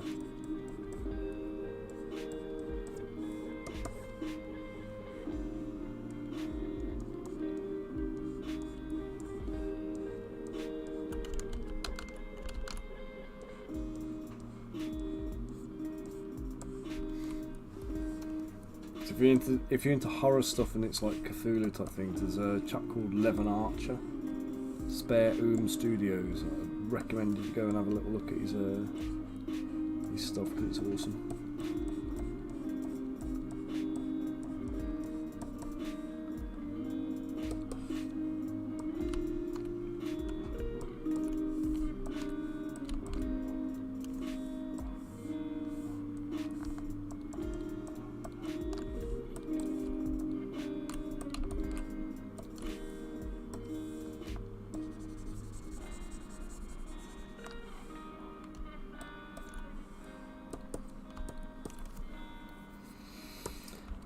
Right, I think I'm finally happy with that.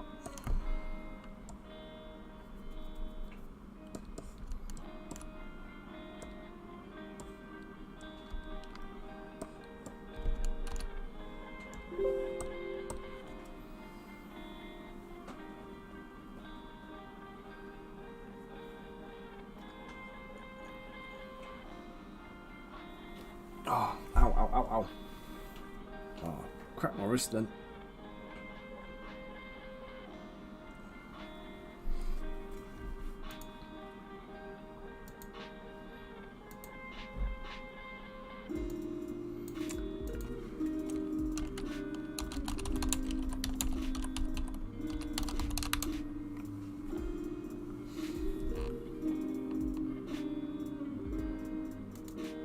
Here you go. Don't know if this will be up your street or not, there, Spider. You might have even come across them before, actually.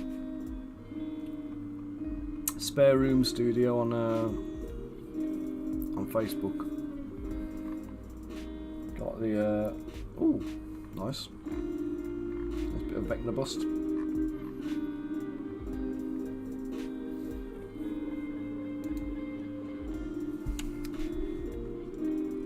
Creatures of Cromfall. There you go. So you got massive Cthulhu statuette, you got Vecna, some Gribblies.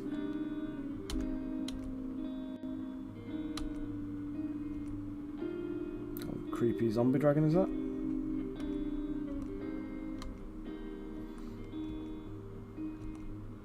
That's a bit of a Viking bust.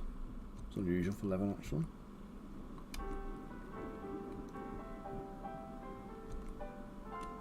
Oh, you got it.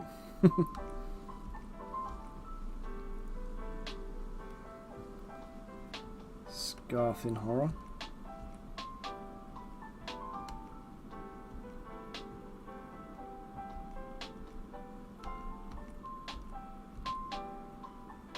There you go. Check him out anyway. He does some interesting horror-y type stuff.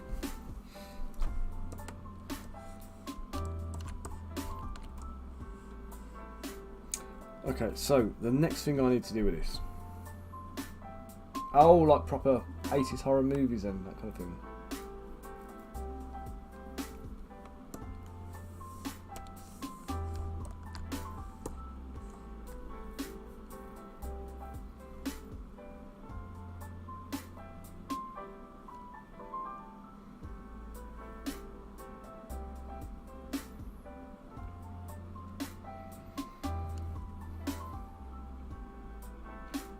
So I'm pondering here. I'm trying to decide whether I'm better off from a printing point of view. Do I leave that as one piece with these bits fixed to it, or do I take these off and have them all printed individually and then have the plank sit on the top of it? I think combining it's best, isn't it?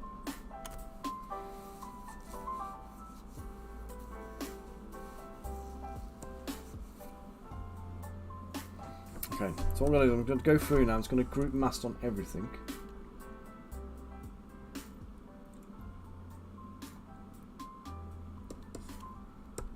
Right, so they're going to be grouped together, they're one colour. I'm not going to merge anything yet though, so they're all one thing. That one is a separate piece to the rest of this.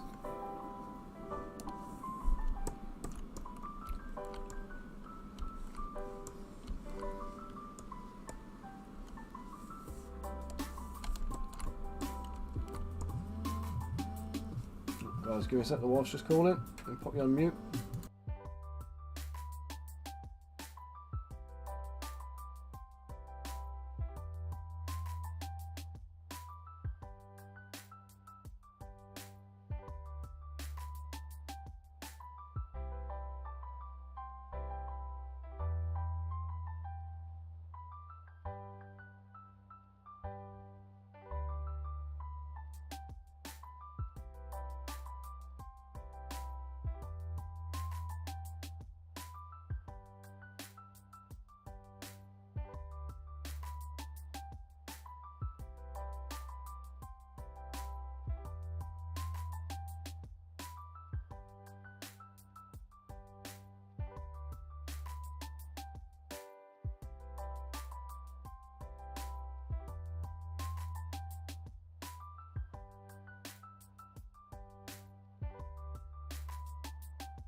Oh, I love that. I'm just at the supermarket. Do we need anything? Yes, we need this, this, and this. What do you mean we need this? You didn't tell me that before. I didn't know you were going to the supermarket.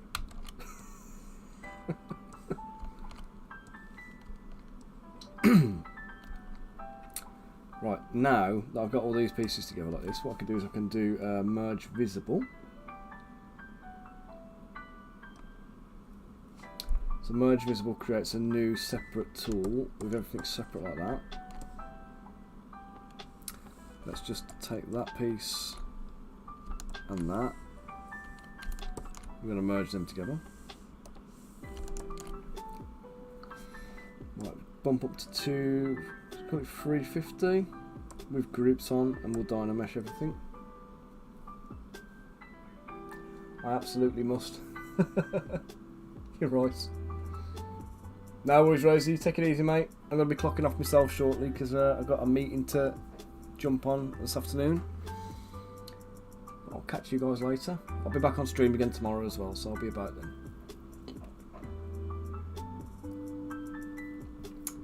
So I'll see you guys later. Right, what I'm going to do now.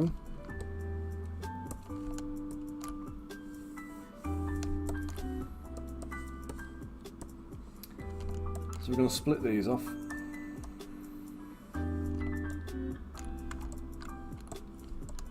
I'll split this off.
Right, so we've got joist 1, joist 2, we've got the access plank, we've got the 1F platform. And then we've got walls and we've got a rubber pile. So we'll split them two.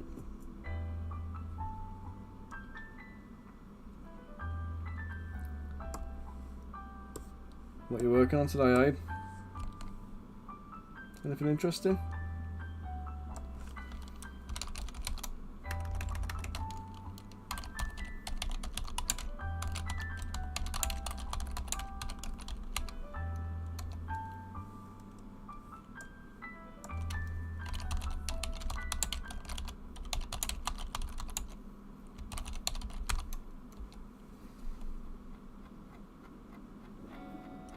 Oh, you're doing your character? I thought you were at work today, sorry, mate.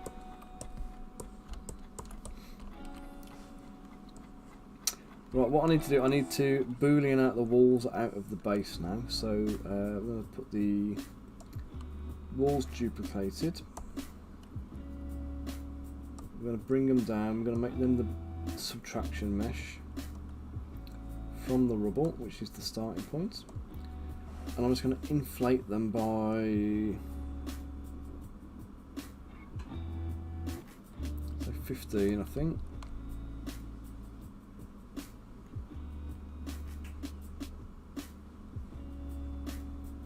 We'll see how that goes. Might need to be less, so we'll just play it by ear.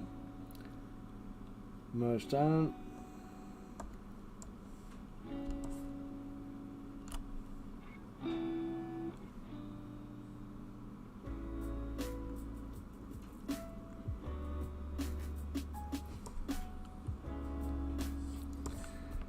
Right, so that's created a small gap around the outside of this.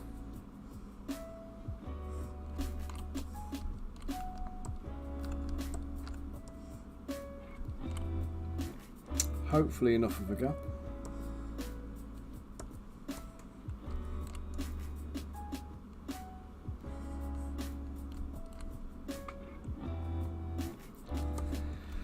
Right, now I've got to remember what I did here now.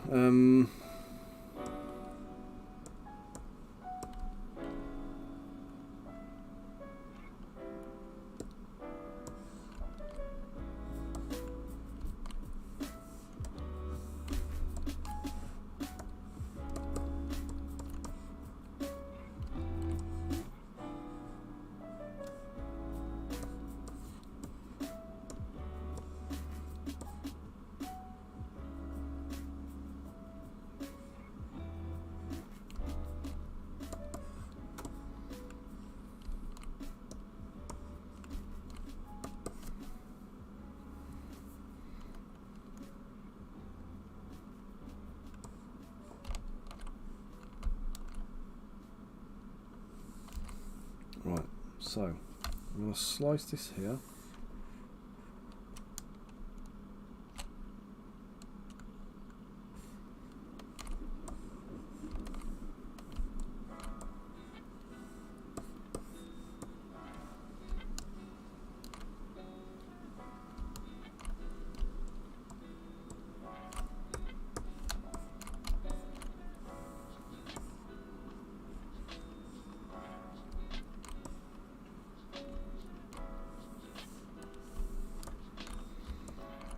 So I'm going to do the groups and cut again.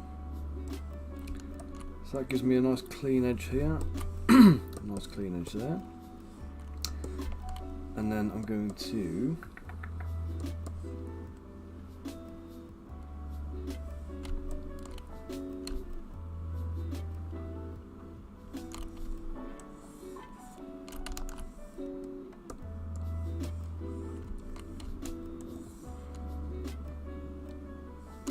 that there.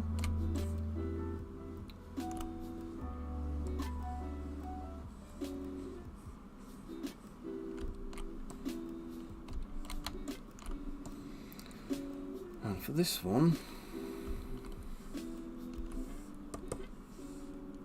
let's do a cut through there, like that.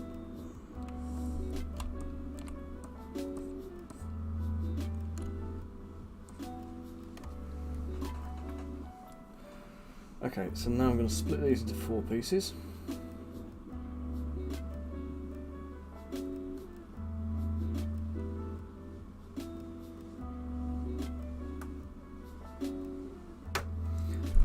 Or do I hollow it first? Let's do the hollowing first. Okay, so I can't balls.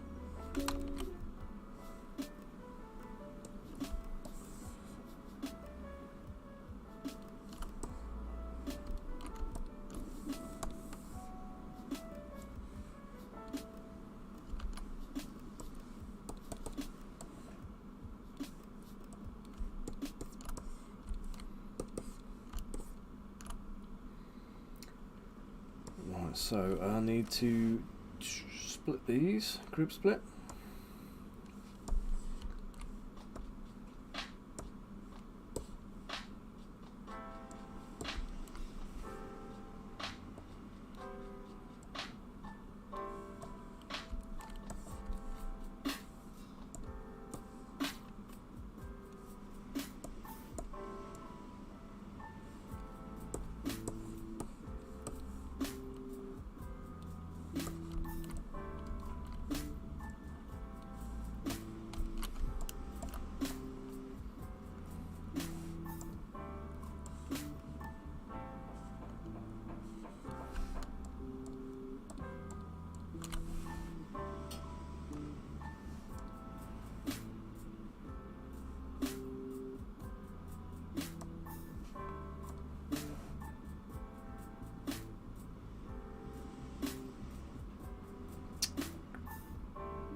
Let's duplicate this.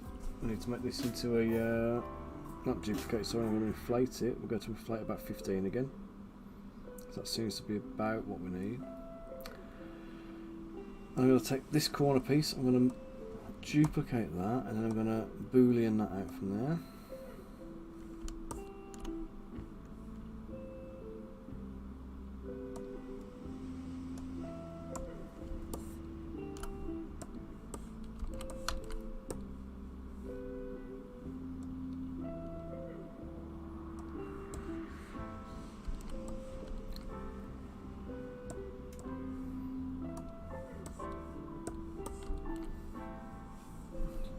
Insert a few there. Oh, can't actually, I haven't got much room for it.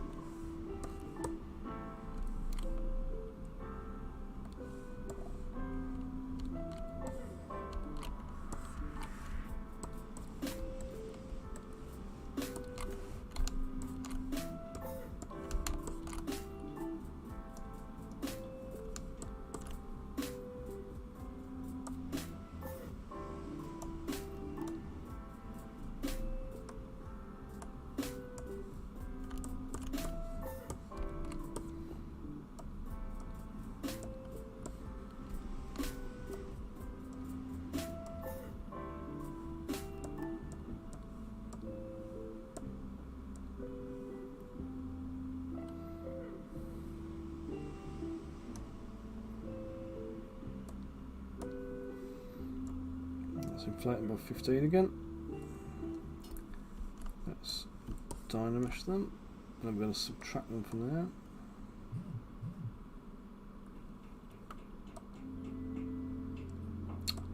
No, we're not. We're going to subtract them from this one.